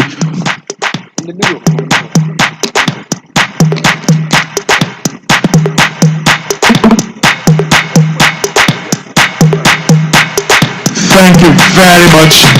And let me just put it straight for those who are joining us for the very first time. This is the fifth in its series. Very successful. We've had 4 editions, overwhelmingly amazing, and this is the fifth. We'd like to welcome all of you again. And so, distinguished ladies and gentlemen, may I find the honor to welcome the Vice President representative to please step forward here as we like to unveil the magazine called The Cross at this time. Again, it is my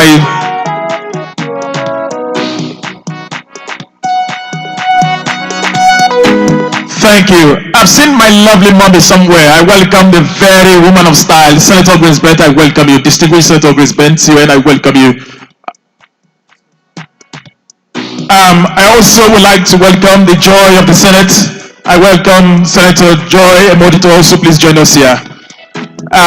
With affirmation and to underscore what His Imperial Majesty says, I'd like again to also welcome the very magnificent architectural, amazing architect Princess Fifi to also join as we would like to unveil at this time. Shall we please give them a round of applause? Thank you.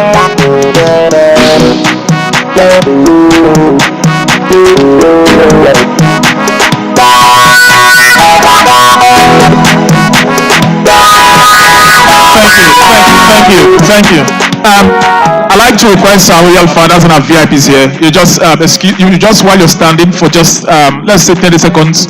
We'd like to hear a few about the magazine just before we unveil. I crave your indulgence. Very amazing fathers. Again, ladies and gentlemen, these women are so wonderful, looking so lovely and radiant.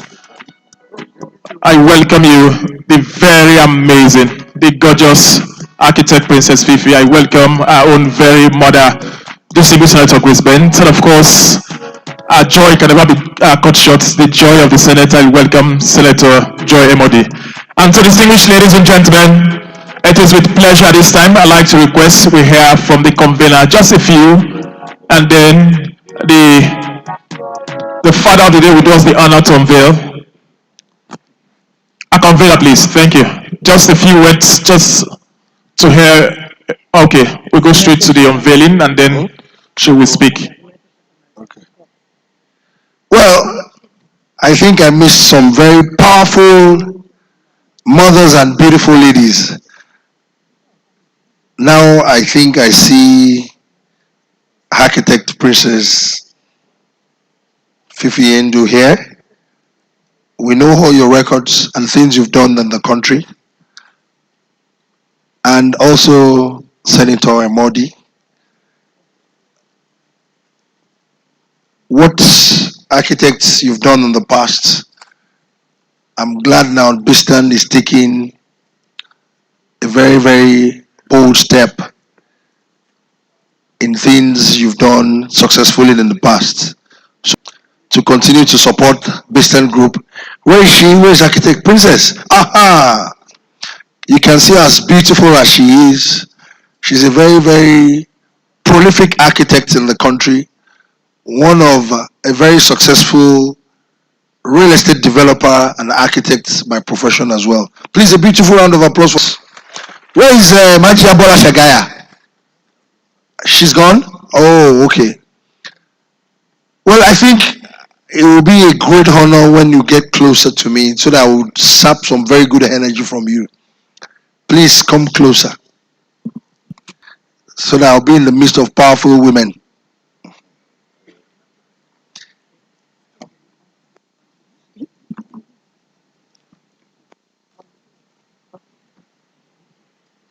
So today we are unveiling the Crux magazine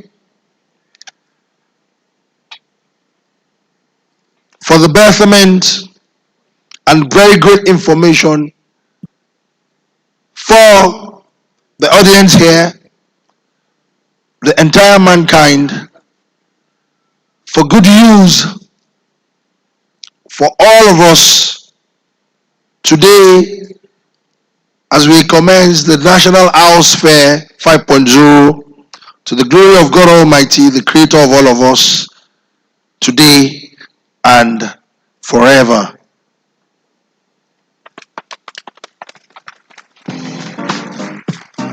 Okay, everybody.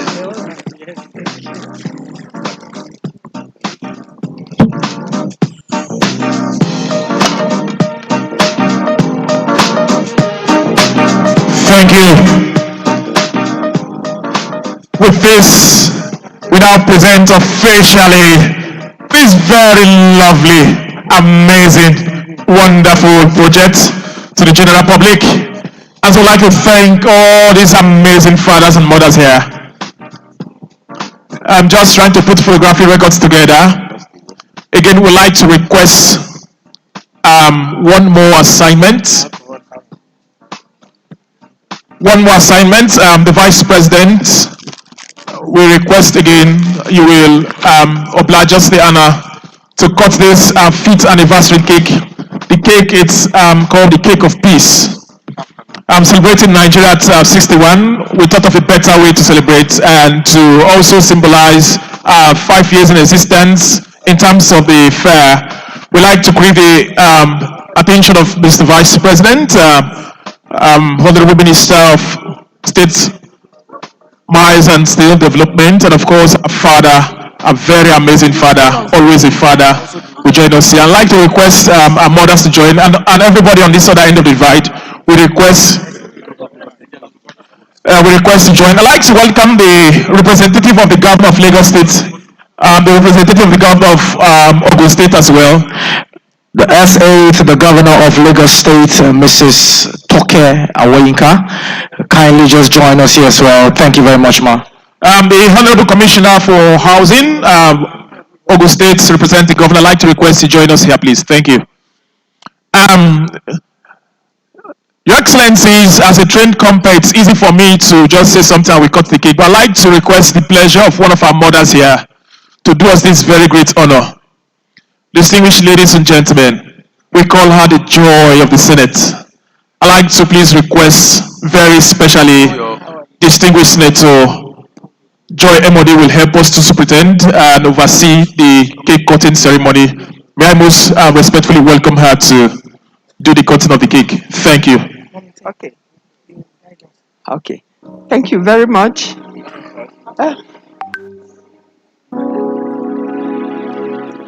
Listen, I think everybody will hear me. Yeah. Thank you very much. Happy to be at this wonderful occasion.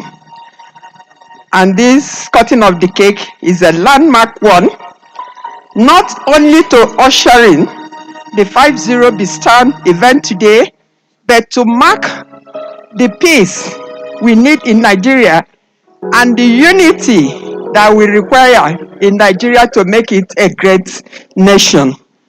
So, I will now call on the representative of the Vice President of the Federal Republic of Nigeria and our own dear Ooni of Ife and every other person here present, our great entrepreneur, with other joining to cut this wonderful unity cake. Please, can everybody join? As I spell unity, then you cut the cake. UNITY.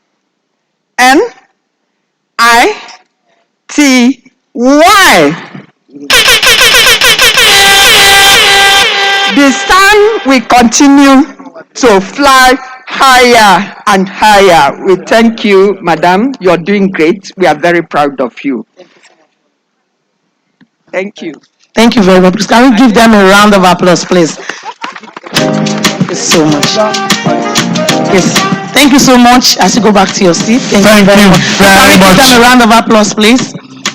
Thank you very much. The Eastern team to have their unity walk this year. Today we're celebrating Nigeria in diversity. We're celebrating unity as a nation. No nation can work together except we build together.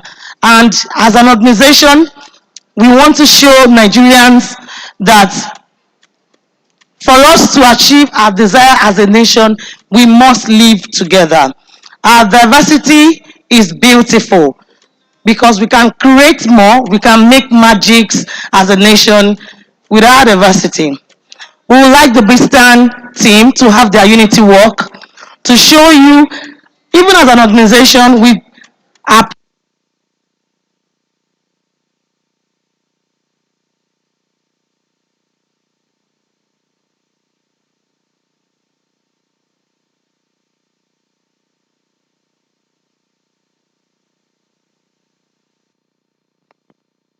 achieve this one single goal, which is growth and development.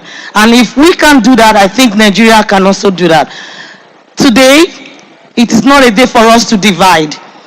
This year, this season is not a season for us to divide. It's a season for us to work together to achieve one common goal. Can we have the unity walk, please? Thank you. Thank you very much. You can hear the passion in her voice. Always wanted to make sure things go correctly. Thank you very much. I'd seen somewhere Prince Olushola, thank you for coming. He was out here when the uni was up on stage. Just a few recognition. Honorable Shina Pella sent in a representative, and I'd like to recognize very specially Adebayo Shitu. He's Executive Secretary to Honorable Shina Pella. I'd recognize earlier a very amazing, distinguished Senator Grace Benth. Also here, ladies and gentlemen, I welcome Mr. Luca Yani Bitrus. He is the President, Institute of Peace and Conflict Resolution Cooperative Team. I welcome you. And of course, His Excellency Prince Dapo Abiodu, Governor of Ogun State, I beg your pardon, is here, represented by his Honorable Commissioner for Housing. I welcome you. Again, distinguished ladies and gentlemen, I'd like to welcome these amazing people. A group of young men and women put together by the Bistan called the Bistan team. They are coming out in their style. I'd like to please request that you pay keen attention, even as we would like to have them for your viewing and listening pleasure. I welcome them.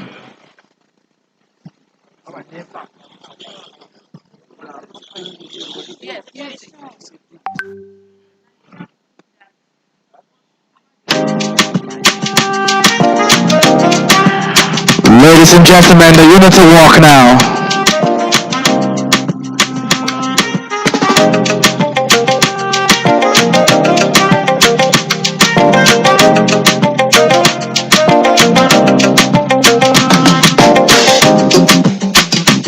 Thank you. They are coming in their Nigerian style, and so we like the Nigerian music to usher in these amazing people. You say you needed me, it's over now. Thank you. Nigerian music to bring in these amazing Nigerians. This also commemorates 61 years of independence, and so we like something Nigerian to bring them up.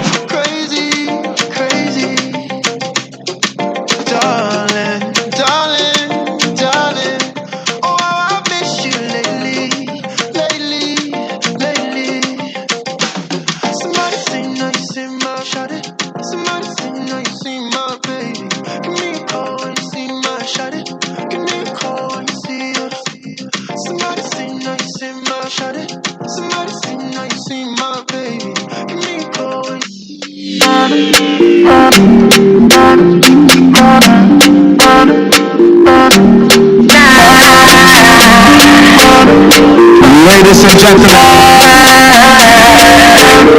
dressed in your attire representative. I'ma get nervous soon. Yeah, you want capture my soul. I'ma get nervous soon.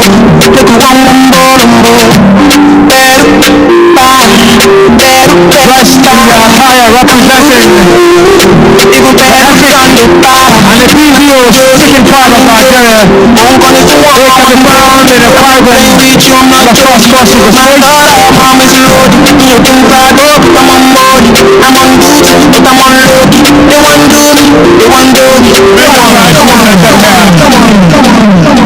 We can see the Hausa, Fulani, the Yoruba, the Efik, the Ibibios.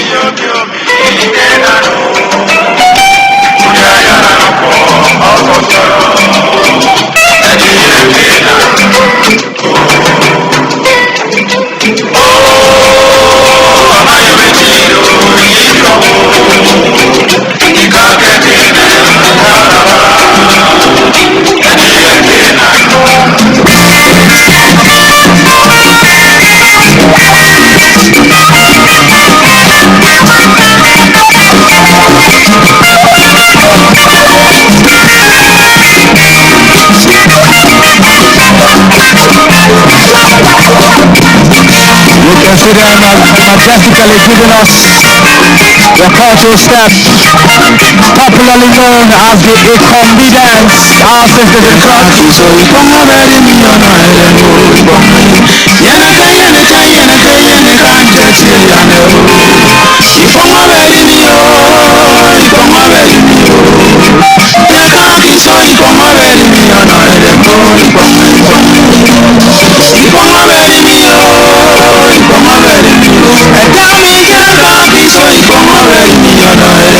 Dressed in their Urobo and of course Igbo traditional outfit. Also the gentleman here, I believe representing the good people of the southwestern region of Nigeria, the Yorubas.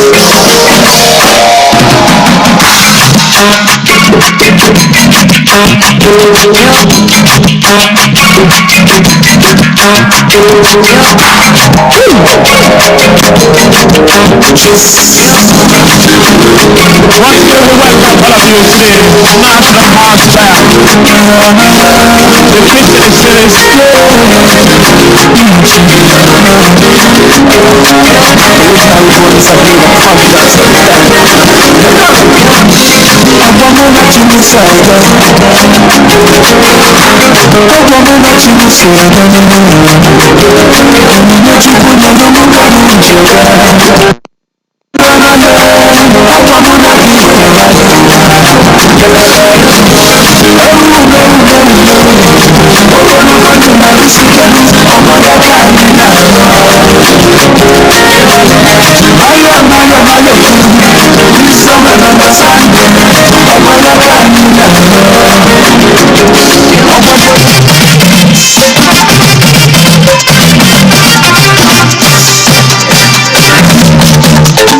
Ladies and gentlemen, please let's appreciate the round of applause. The staffers of the Peace Stand Home.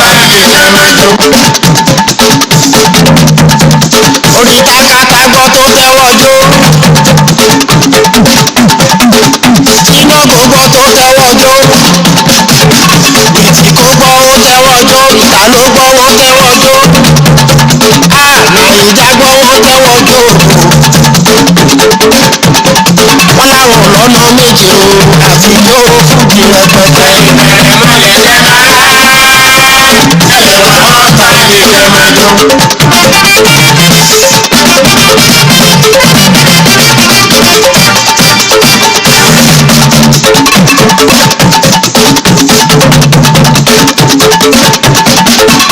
Àníjó fújì láàrin ìbẹ̀rẹ̀ má lè jẹ́ rárá.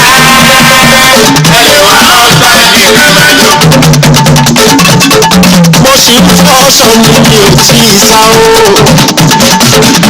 Èmi sì ń fọ́ sọ́ni o mi ò tí ì sá. Mọ̀rìwò sálẹ̀ mi.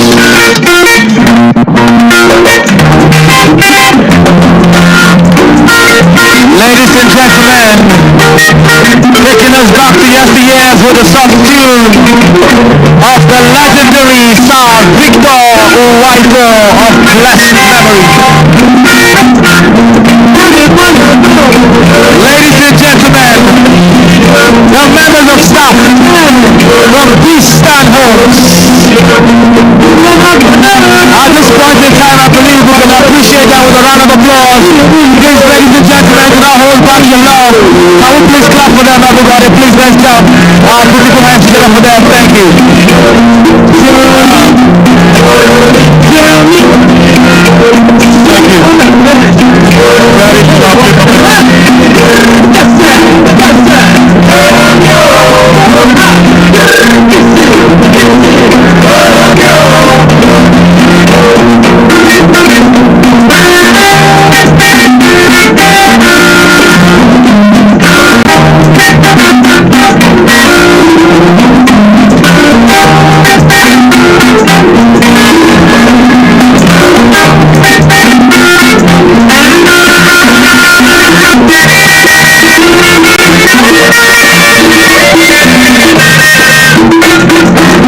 I'll be told that they are called the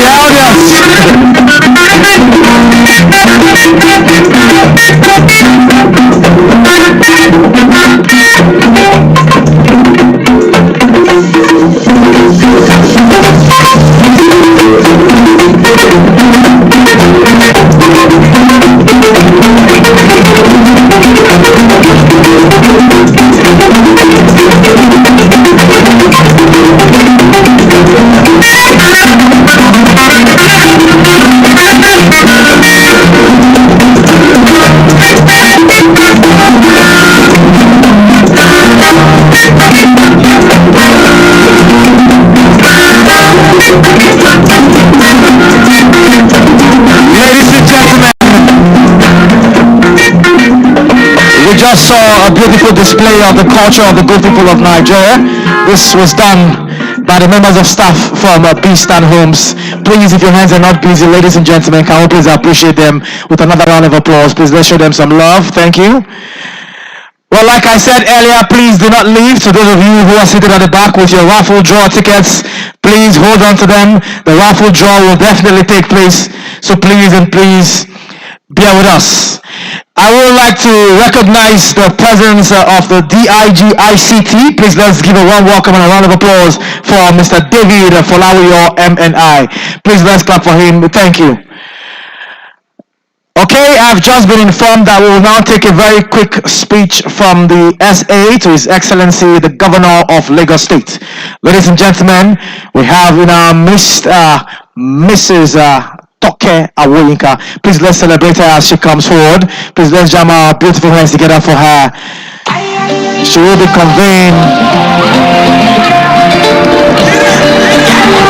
a special message. She is a real estate guru and authority. If I pay them will laugh me. Now my mama know him back me. Them you just cute, just clap me. Same people when I turn they go yap me. Good afternoon, everybody. I'd like to stand on already established protocols here today. We're going to be doing a detour. I'm not going to be talking about housing. I'm not going to be talking about affordable or social housing. I represent Lagos here, and we are looking much further than the issue of building houses or creating private sector participation for housing developments. As a government, and the government of Mr. Babajide Olushola Sanwo-Olu,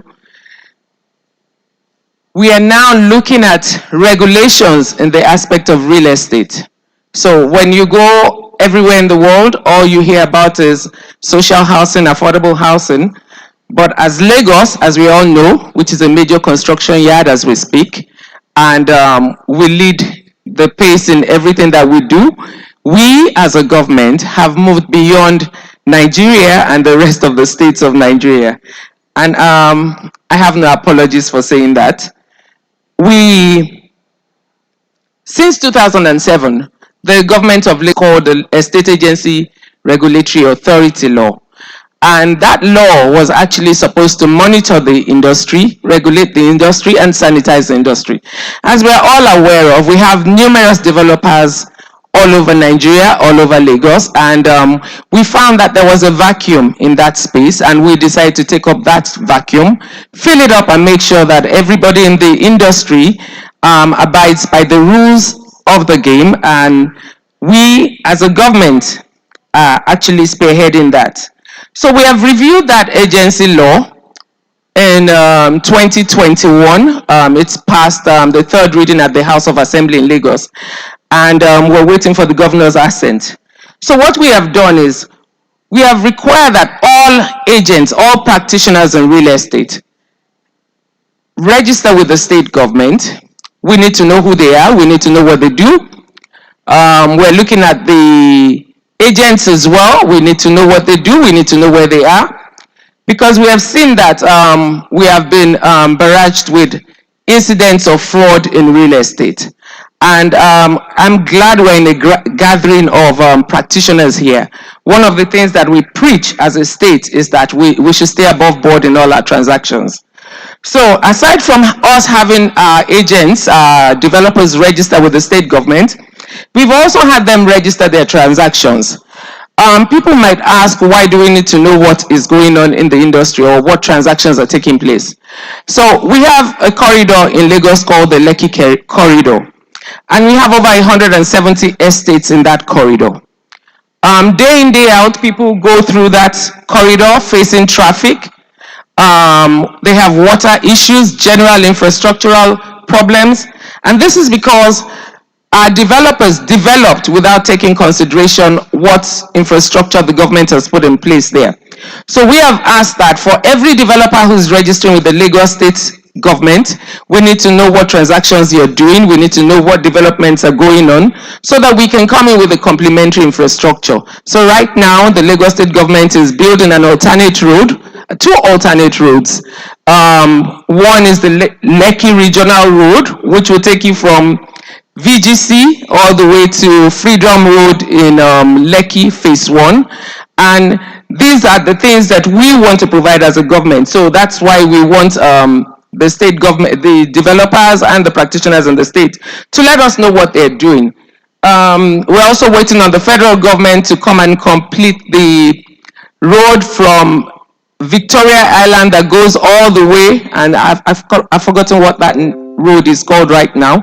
It's supposed to be a national road. It will take you from, what did you say, sir? The coastal road. Thank you, Kabiesi. So we're waiting on the federal government. I'm using this as an opportunity to tell the federal government to come to the aid of the state government. The coastal road takes you from Victoria Island all the way to Ekpe, and it goes into the other parts of Lagos on the right of Lagos. So those are the reasons why we're telling practitioners to tell us what they're doing. Not for us wanting to poke nose, or which we have a right to do as a state, but just because we need to make sure that complementary infrastructure is put in place. Thirdly, there's been a lot of fraud in the industry, and we've had quite a number of petitions which we're handling in the state. We actually prosecute on behalf of citizens of the state as a government. So we receive petitions, and then we take it to the Director of Public Prosecutions in the Ministry of Justice, and we prosecute when we find any of our practitioners found wanting. We do not want we don't want Lagos to be a place where people do not have confidence in purchasing real estate. We do not want a state that will be riddled with fraud. So we have taken it upon ourselves to also make sure that we lead that conversation in making sure that everybody who is found wanting of one fraud or the other is prosecuted by the state government. So we have partnered with various government agencies, and we are making sure that we're creating an enabling environment for people to buy and sell real estate in the state without further ado. Fourthly, we're doing something called the identification of abandoned properties in Lagos State. So if you look all over Lagos, you have properties that have been abandoned by the federal government, and it has been a menace to our society. It has been a menace to the face of Lagos. It has defaced Lagos because it has been criminal hideouts. We have found out that a lot of things are taking place in those buildings, And for some reason or the other, we as a government, we have decided that we're going to identify those buildings. We're going to approach the owners of those buildings. If they do have problems in financing, we as a state would also come to their aid and make sure that we organize private sector participation, or we can introduce financing options to bring those properties to completion. But we do not want the face of Lagos defaced by unscrupulous elements and tattered buildings all over the place. So, Mr. Governor, Mr. Babajide Olusola Sanwo-Olu has had various stakeholder engagements and policy frameworks, policy roundtables with practitioners in the industry. So we don't take them for granted. We have severally invited stakeholders in that industry to talks, and what we have done is we have spoken to them about what we need to do about what is going on in the sector in Lagos, and we have been able to actually look into what are the problems of the state. So we're speaking about planning and approvals. We know that those are the things that actually disturb developers in the sector. Planning delays, approvals, and the state government is committed to making sure that those are done without delay in recent times. We're also looking at financing and funding. Financing as a state, we want to create an enabling environment, because if we do not have transparency in the market or in the industry, it will be hard for people to get financing from the various bodies and the financial institutions who can fund real estate developments. We're looking at regulations vis-a-vis the regulator. So we have an agency called the Lagos State Real Estate Regulatory Authority. What that authority does is mainly to sanitize and regulate the industry. So initially when we came on board, we got a resistance from the market, and we didn't hide our feelings in telling them that we're partners in progress. We do not want to come and usurp professional bodies or professional associations. We just wanted to take our rightful place as a government in making sure that there's sanity in the environment. So the Real Estate Regulatory Authority is an agency of government under the Ministry of Housing. And we have an enabling law called the Real Estate Regulatory Authority Law 2021, which has actually also been which will be signed into law by the Governor of Lagos State before the end of the year.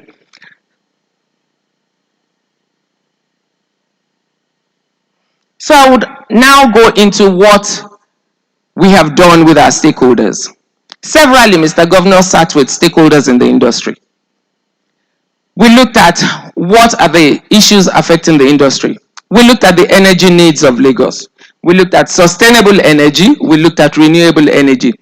So we have conferences. We had the first or the maiden edition of the Lagos State Real Estate Marketplace in Lagos last year, December, and we're going to have a second one this year. We have discussed those issues there. We're discussing issues on mortgages. We're discussing issues on social housing. I no longer call it affordable housing, because it is no longer affordable because of the rising cost in raw materials, the rising cost in everything that you need to put up a structure. So it's no longer affordable housing, it's social housing. Government makes it affordable, and we make it affordable through our Lagos State Mortgage Board, who actually call on Lagosians to apply for what we call the Lagos homes. So the Lagos State government is building homes all over Lagos, and we call them the Lagos homes. And we have the Lagos State Mortgage Board, where you can actually go, apply for those homes, and we give you a 10-year mortgage. You put down 5% of the cost of the unit, and then we let you pay over a 10-year period. But we also do this after appropriate pre-qualification. So we are bringing to the table affordable or social housing. We're bringing to the table planning needs and approvals. We're bringing to the table financing and funding, regulations, alternate energy, and then we're also bringing onto the table private sector participation, because we know we cannot do it alone. Also, the Lagos State government has called on a group of experts in the sector, and we're looking at a number of options in financing. A lot of developers here know that what we now do is called off-plan development, and that requires that members of the public put down a portion of money and then pay up until the end of the development. So we've seen a lot of that also in Lagos, and we've seen that there are some unsuspecting or unscrupulous developers also in the industry. So we are thinking of creating an environment where monies for off-plan developments will be escrow banked or put in a trusteeship and released on milestone basis through the financial institution. This would help our citizens and prevent further fraud in the industry. So we're calling on all practitioners to key into this, because we know that it is best for the practitioners and it is best for us. So the committee is also looking at sustainable governance structure. See, when there is no transparency in an industry, you would not get foreign direct investment. We want and we know that Lagos is the real estate destination hub of Nigeria. For that reason, we are putting all this into place so that we can get financing for our developers. We're looking at insurance guidelines and rules. We want all homes in Lagos insured. We want all developments in Lagos insured, so that in case of any emergency, the developer has nothing to lose, and also the off-takers are good to go. One other thing that we're looking at, which is very, very important, is strata law, strata title. And a number of you can ask me, what is strata title? Lately in Lagos, because we are constrained with land size, we are going up. Means a lot of our buildings are going up. We cannot afford the luxury that the rest of Nigeria can afford in building sprawling houses, single family homes. We have to have set communities and build upwards. So people in those units, what they get is subleases, but they don't get to control the entire facility. And we've had a number of issues. I can say 1004 estates, which I'm sure quite a number of people here know. It's becoming an eyesore. It is defacing the face of Lagos. And it is because of issues on who controls the facilities and how do we maintain the facilities. So we're looking at these laws so that whenever you buy into a unit, you are also a co-owner of the infrastructure in the estate. So that's what strata title and condominium law is about. Where the courts unfortunately have done away with the resident association, because there was a judgment that said freedom of association is enshrined under the Nigerian Constitution. So I can no longer hold you responsible to be part of a resident association. Kabiyesi, I see you're looking at me. So it's interesting. So that's why we came up with the condominium law and strata title. So we become joint owners of the facilities and joint owners in maintaining the infrastructure in the facility, because that law, that judgment has outlawed resident association law by enshrining the freedom of association. So these are the regulations that we're looking at in Lagos. We want to create an enabling environment for our citizens, for developers, and for the financiers. So I urge that you go onto our website, the Lagos State Real Estate Regulatory Authority, and I would like you all to help commend our governor for looking into these regulations to create an enabling environment for this sector. Thank you very much.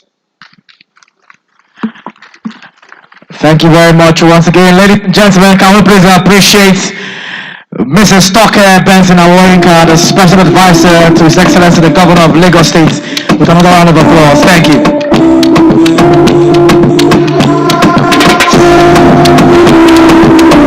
All right. I want to especially appeal to the subsequent speakers that will be coming to please try and keep their speeches to just 5 minutes. We beg of you, please, 5 minutes. Thank you. Next, we'll be hearing from the representative of His Excellency, the Governor of Ogun State, Governor Dapo Abiodun. He is represented by the Honorable Commissioner for Housing, who will be coming up here to give us his own speech. Ladies and gentlemen, please let's give a warm welcome and a round of applause to Jangumolu Jamil Akonde Omoni, FCA. Something wake up cool in my body, tell me what you do. I'm in a big mood, cause I feel you. Kábíyèsí, Ọ̀ọ́nìrìṣà, Aláìlúwà, Kábíyèsí o, gbogbo ẹ̀yin ládéládé tó wà lórí ìjókòó, mo kí yín. I greet you all, sir, your Royal Highnesses, your Excellencies, please let me stand on existing protocol. I'm here representing my boss, Prince Dapo Abiodun, the Executive Governor of Ogun State, who is unavoidably absent due to some other state assignments. But it did me feel that I'm equal to the task and I can speak to the audience. In Ogun State, the government believes that housing is the right of every citizen and not a privilege. To that reason, in line with our Ishaya mantra, which is Ishaya means I for infrastructure, S for social well-being, E for education, Y for youth development, and A for agriculture. That's a mantra which is tailored towards the future, building our future together agenda of the state government. We are determined to develop smart but yet functional cities that are eco-friendly and climate change compliant. Taking into consideration our comparative advantage of being the only neighbor to the largest economy in Africa, that is Lagos, as attested to by my sister. Ogun State happens to be one of the very few states to sign the foreclosure law at the beginning of the dispensation without any pressure from any organization or pressure group. And why did we sign that foreclosure law? It's because we believe in the economic sustainability of our people and we want to give back the dividends of democracy in terms of provision of affordable housing delivery and provision of direct labor to our people. We signed that law far back in 2019 because we wanted to make sure that all developers, investors in housing development in Ogun State are well taken care of, secured, and they can go home to sleep, ensuring that their investment is in safe hand in Ogun State. That law seeks to provide shelter and protection for all investors, be you a developer or a mortgage operator or even a buyer to our housing schemes. And to that reason, Your Excellencies, Ogun State government has developed nothing less than 2,500 housing units within 2 years of this administration. We have the luxury of having to develop single homes within the region of about 5 to 7 million naira. And how do we do this? We do this through direct labor method and engagement of credible developers who are desirous of partnering with us. And when you compare what we have done within these 2 years, knowing fully well that throughout last year, a greater portion of last year, we were not able to do anything. We compared this with what the last two administrations over 16 years did. They did a total of 1,331. But when we came on board, we realized that the housing gap is so huge and so wide. And to that reason, we set all the pace for others to follow.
So, gentlemen and ladies, I wish you successful celebration and hope to see us more by next year.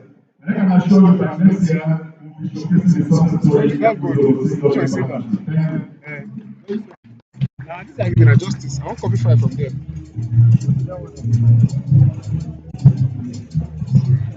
Thank you very much, ladies and gentlemen. One more time, let's appreciate the Commissioner for Housing Global State, Dr. Bolu, W. Mohammed FCA. Thank you, sir. Next, we will be presenting a special award to a very, very distinguished senator in our midst. Ladies and gentlemen, one who has contributed immensely to not just the development of our states, the surrounding, but also Nigeria at large. Ladies and gentlemen, I will please give a resounding round of applause as I welcome Senator Mrs. Grace Banks. Please raise our hands and we'll the chance for it.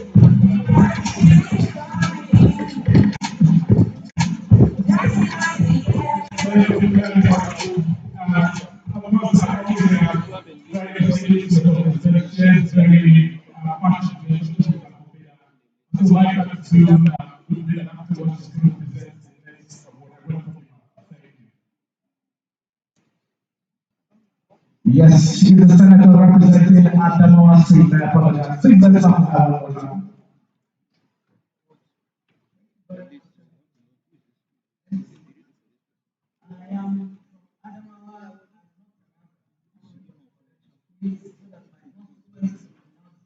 Adamawa.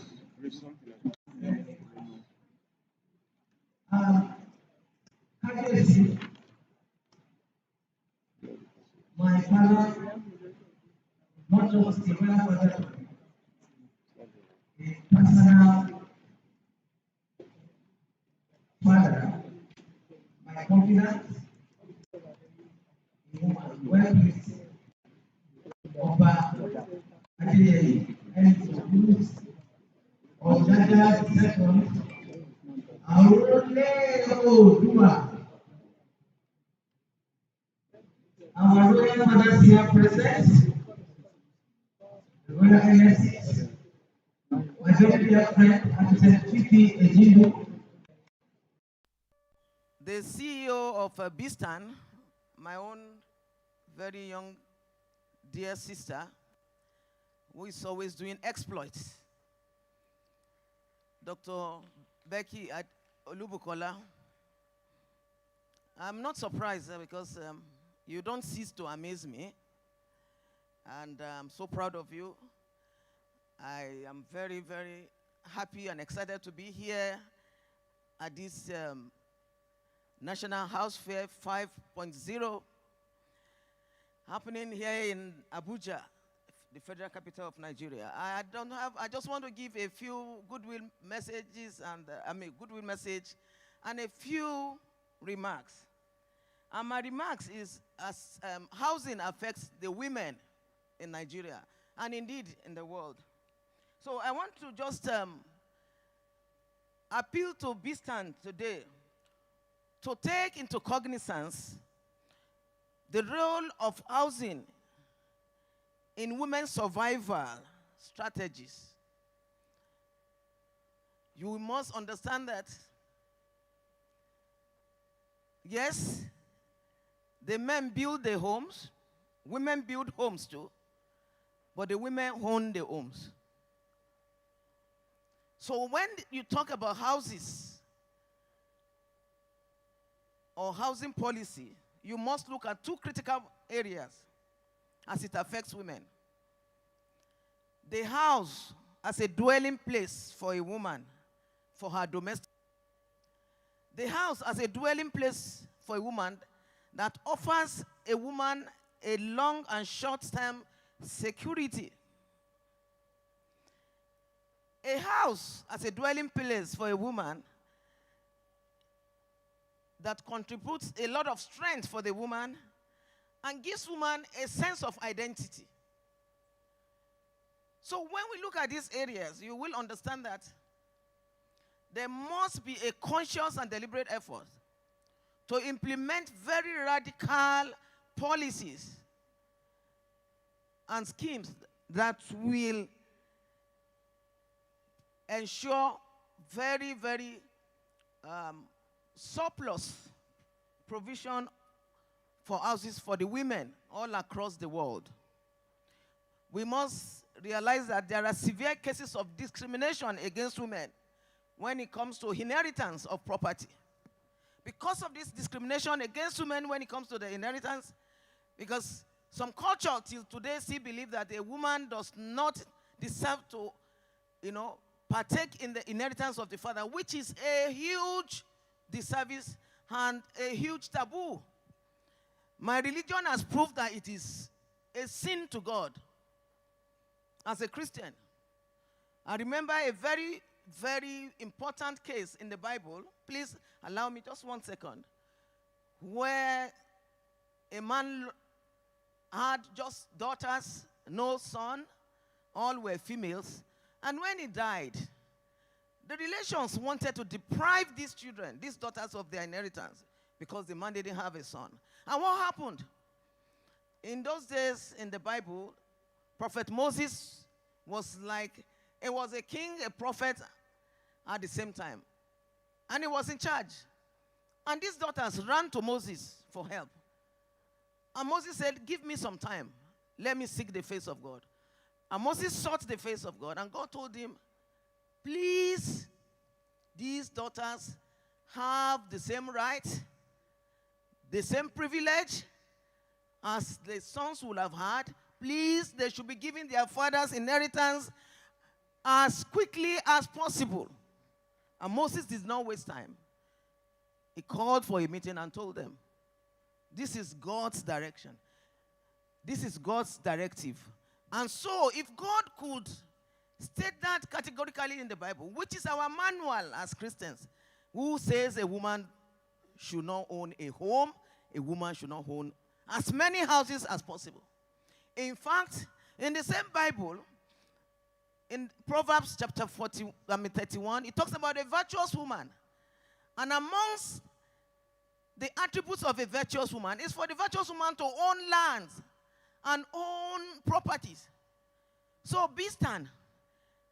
Let there be a policy and a scheme that will give women the opportunity to afford, buying your kind of homes. I mean, your homes are one of the very superb ones in the country.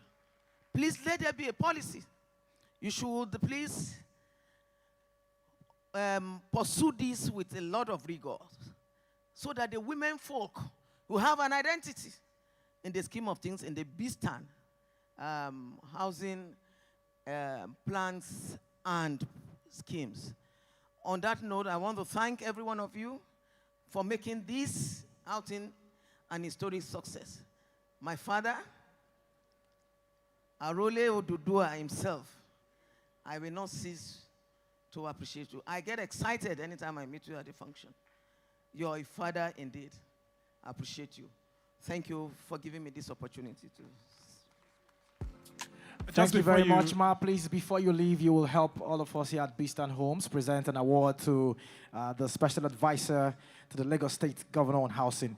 I'd like to invite one more time to the stage, Mrs. Toke Benson Awoyinka. Please, let's give her a round of applause and a warm welcome as she comes forward. Thank you.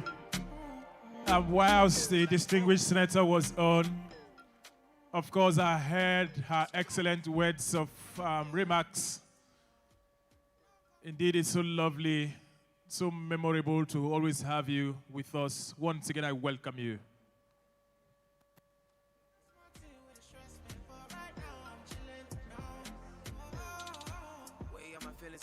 On behalf of Beeston Homes, and on this occasion of the National House Fair, I am very excited to present to you a special recognition award on housing and infrastructural development. To you, Mrs. Toke Benson Awoyinka, on this day, 7th of October 2021. Congratulations to you.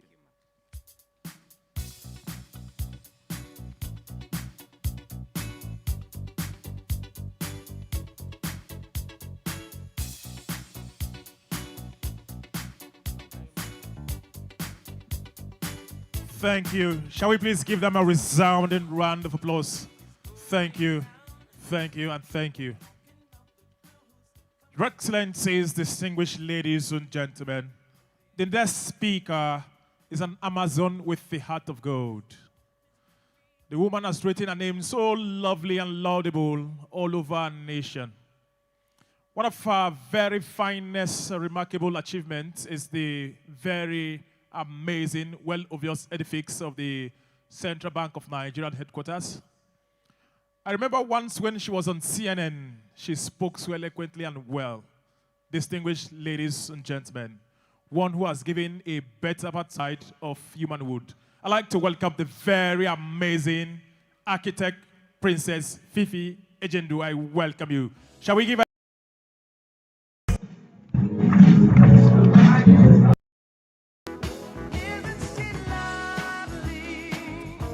Indeed, she's lovely. I welcome you, madam. I welcome you.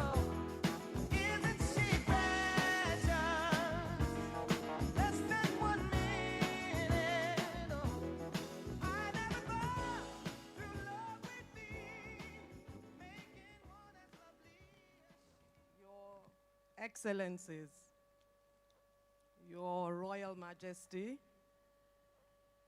Your Royal Highnesses, I would like to stand on existing protocol. Being at this event today has given me exceeding joy, and I'll tell you why. As an architect and a real estate developer, we worry every single day about the staggering housing deficit in Nigeria. Just by being here, we've all acknowledged that we have a housing deficit gap of about 20 million housing units. That is a lot.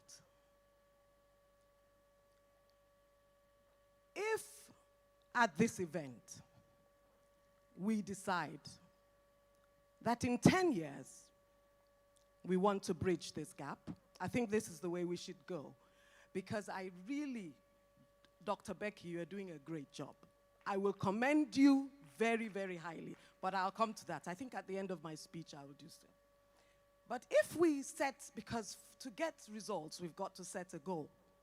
So if we say by 2030, we want to bridge this gap, it will mean that we must build 2 million units every year till 2030. Unfortunately, I will tell you that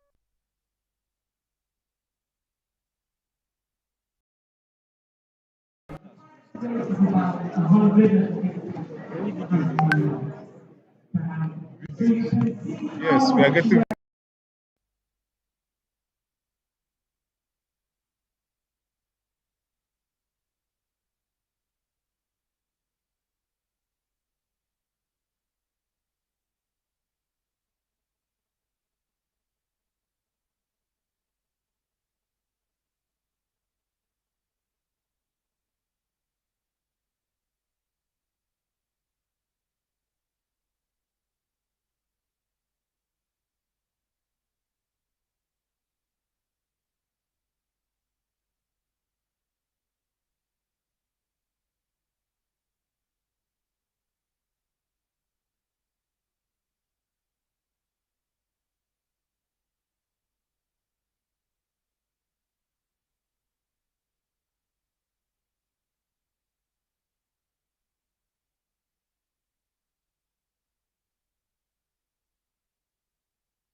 20% house ownership rate.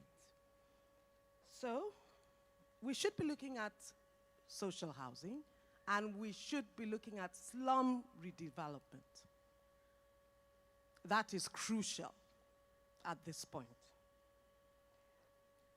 Also, there's a mindset in Nigeria that if a building is not built with concrete, it's not sustainable, it's not durable.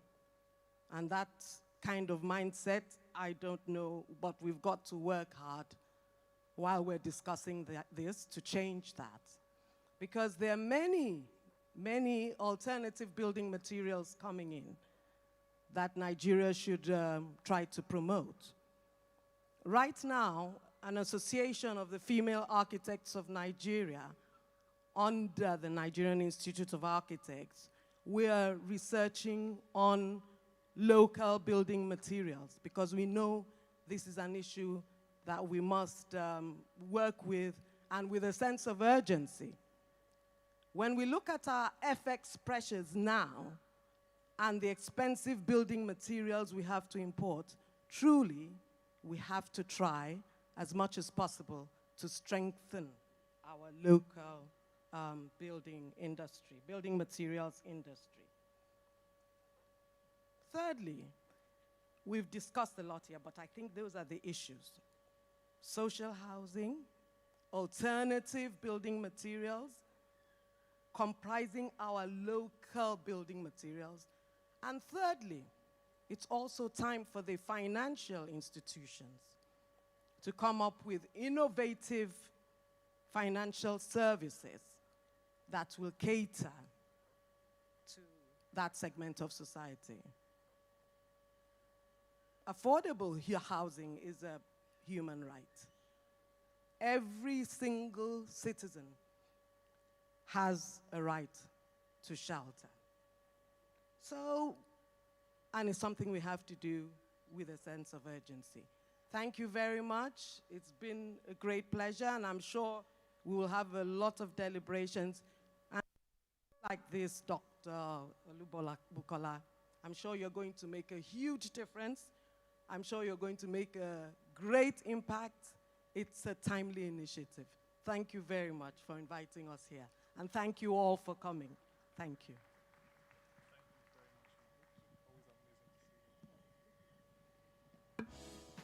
Thank you very much.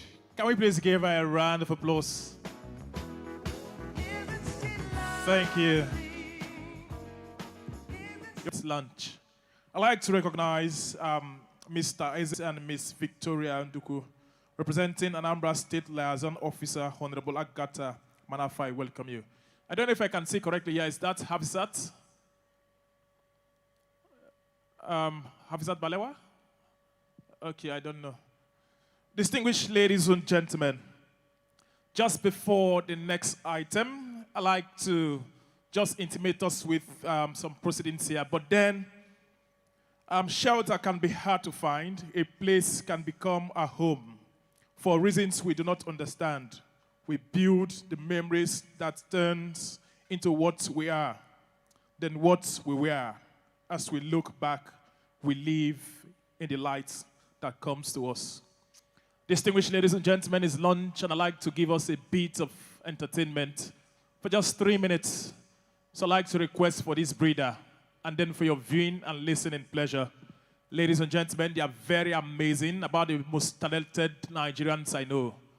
When they come up here, you agree with me that they are indeed very talented. Join me as I welcome, ladies and gentlemen, Creative Brothers. Let's give them a round of applause.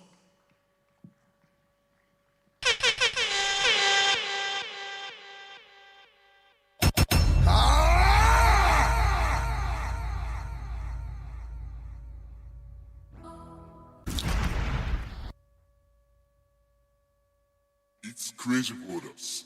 Voice of power, creativity is our pride, is our pride.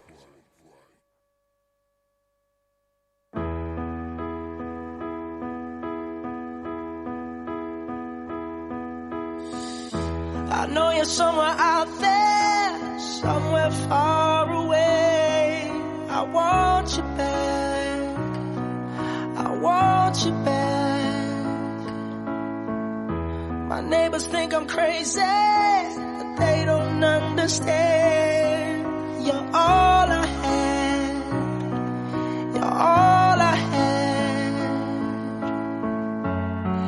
At night when the stars light up my room, I sit by myself talking to the moon,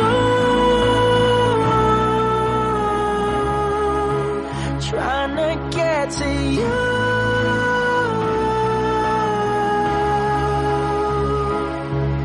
In hopes you're on the other side, talking to me too.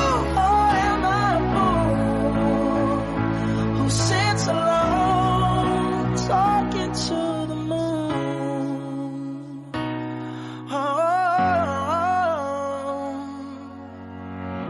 I'm feeling like I'm famous. May I urge that we pay keen attention to the happenings on stage here. I've gone mad. Yeah, I've gone mad. But they don't know what I know. 'Cause when the sun goes down, someone's talking back. Yeah, they're talking back.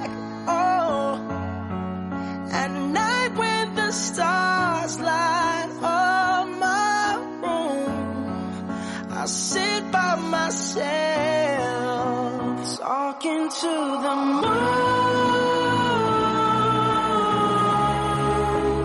trying to get to you.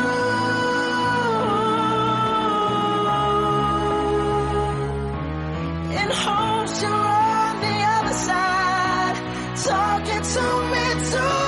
Or am I a fool who sits alone, talking to the moon?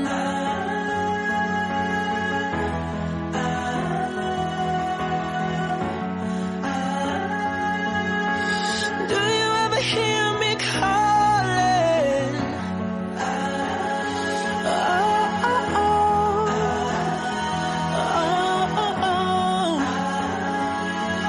Cause every night I'm talking to the moon, still trying to get to you.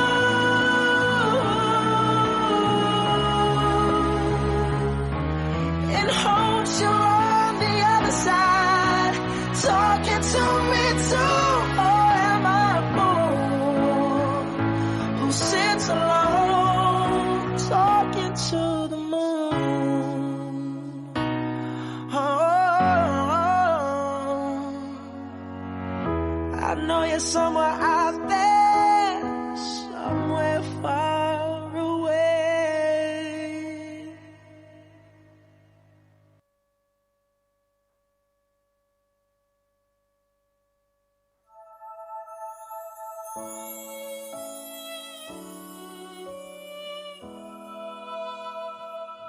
Truly, Nigeria is blessed with talents like this.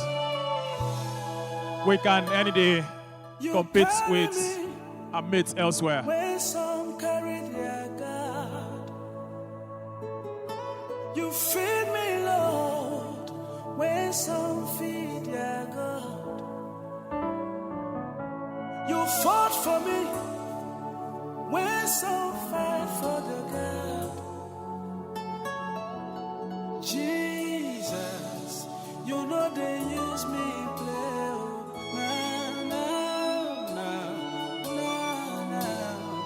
You know they use me play. You carry me when some carry their God. You feed me, Lord, when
Ladies and gentlemen, I believe we can appreciate that with a round of applause. I just heard my mommy just say, wow. The feeling is mutual, man. Wow.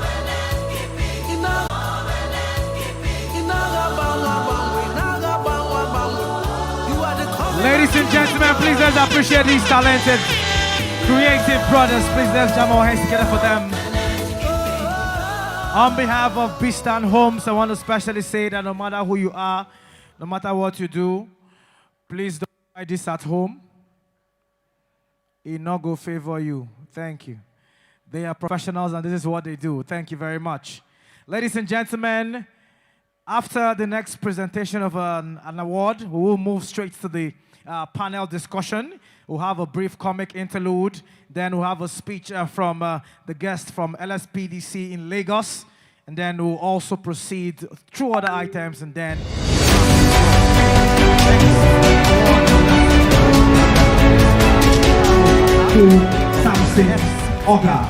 Please let's clap for him as he approaches the podium. Sanitation and demolition. Mr. Ikaru Atta, please step forward. Please step forward. I was thinking that maybe thank you. The organizers sure in the next few years,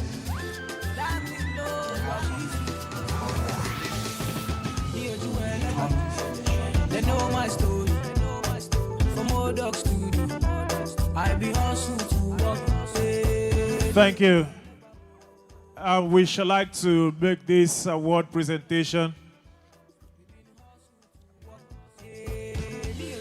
Well, ladies and gentlemen, he will be coming up later to give us a speech, but I would like to specially recognize the Managing Director of the Lagos State Development and Property LSDPC.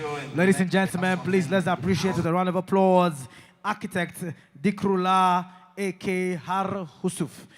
Please let's appreciate him with a round of applause. We're honored to have you here, sir. Thank you. Ladies and gentlemen, the General Manager and NPC, Abdulmumuni Aminu Zaria is here. I welcome you. Oh, I can see Prince Ishola. I welcome you. Who present the award is the convener of Beast and Homes on this event, ladies and gentlemen, Becky Olubukola.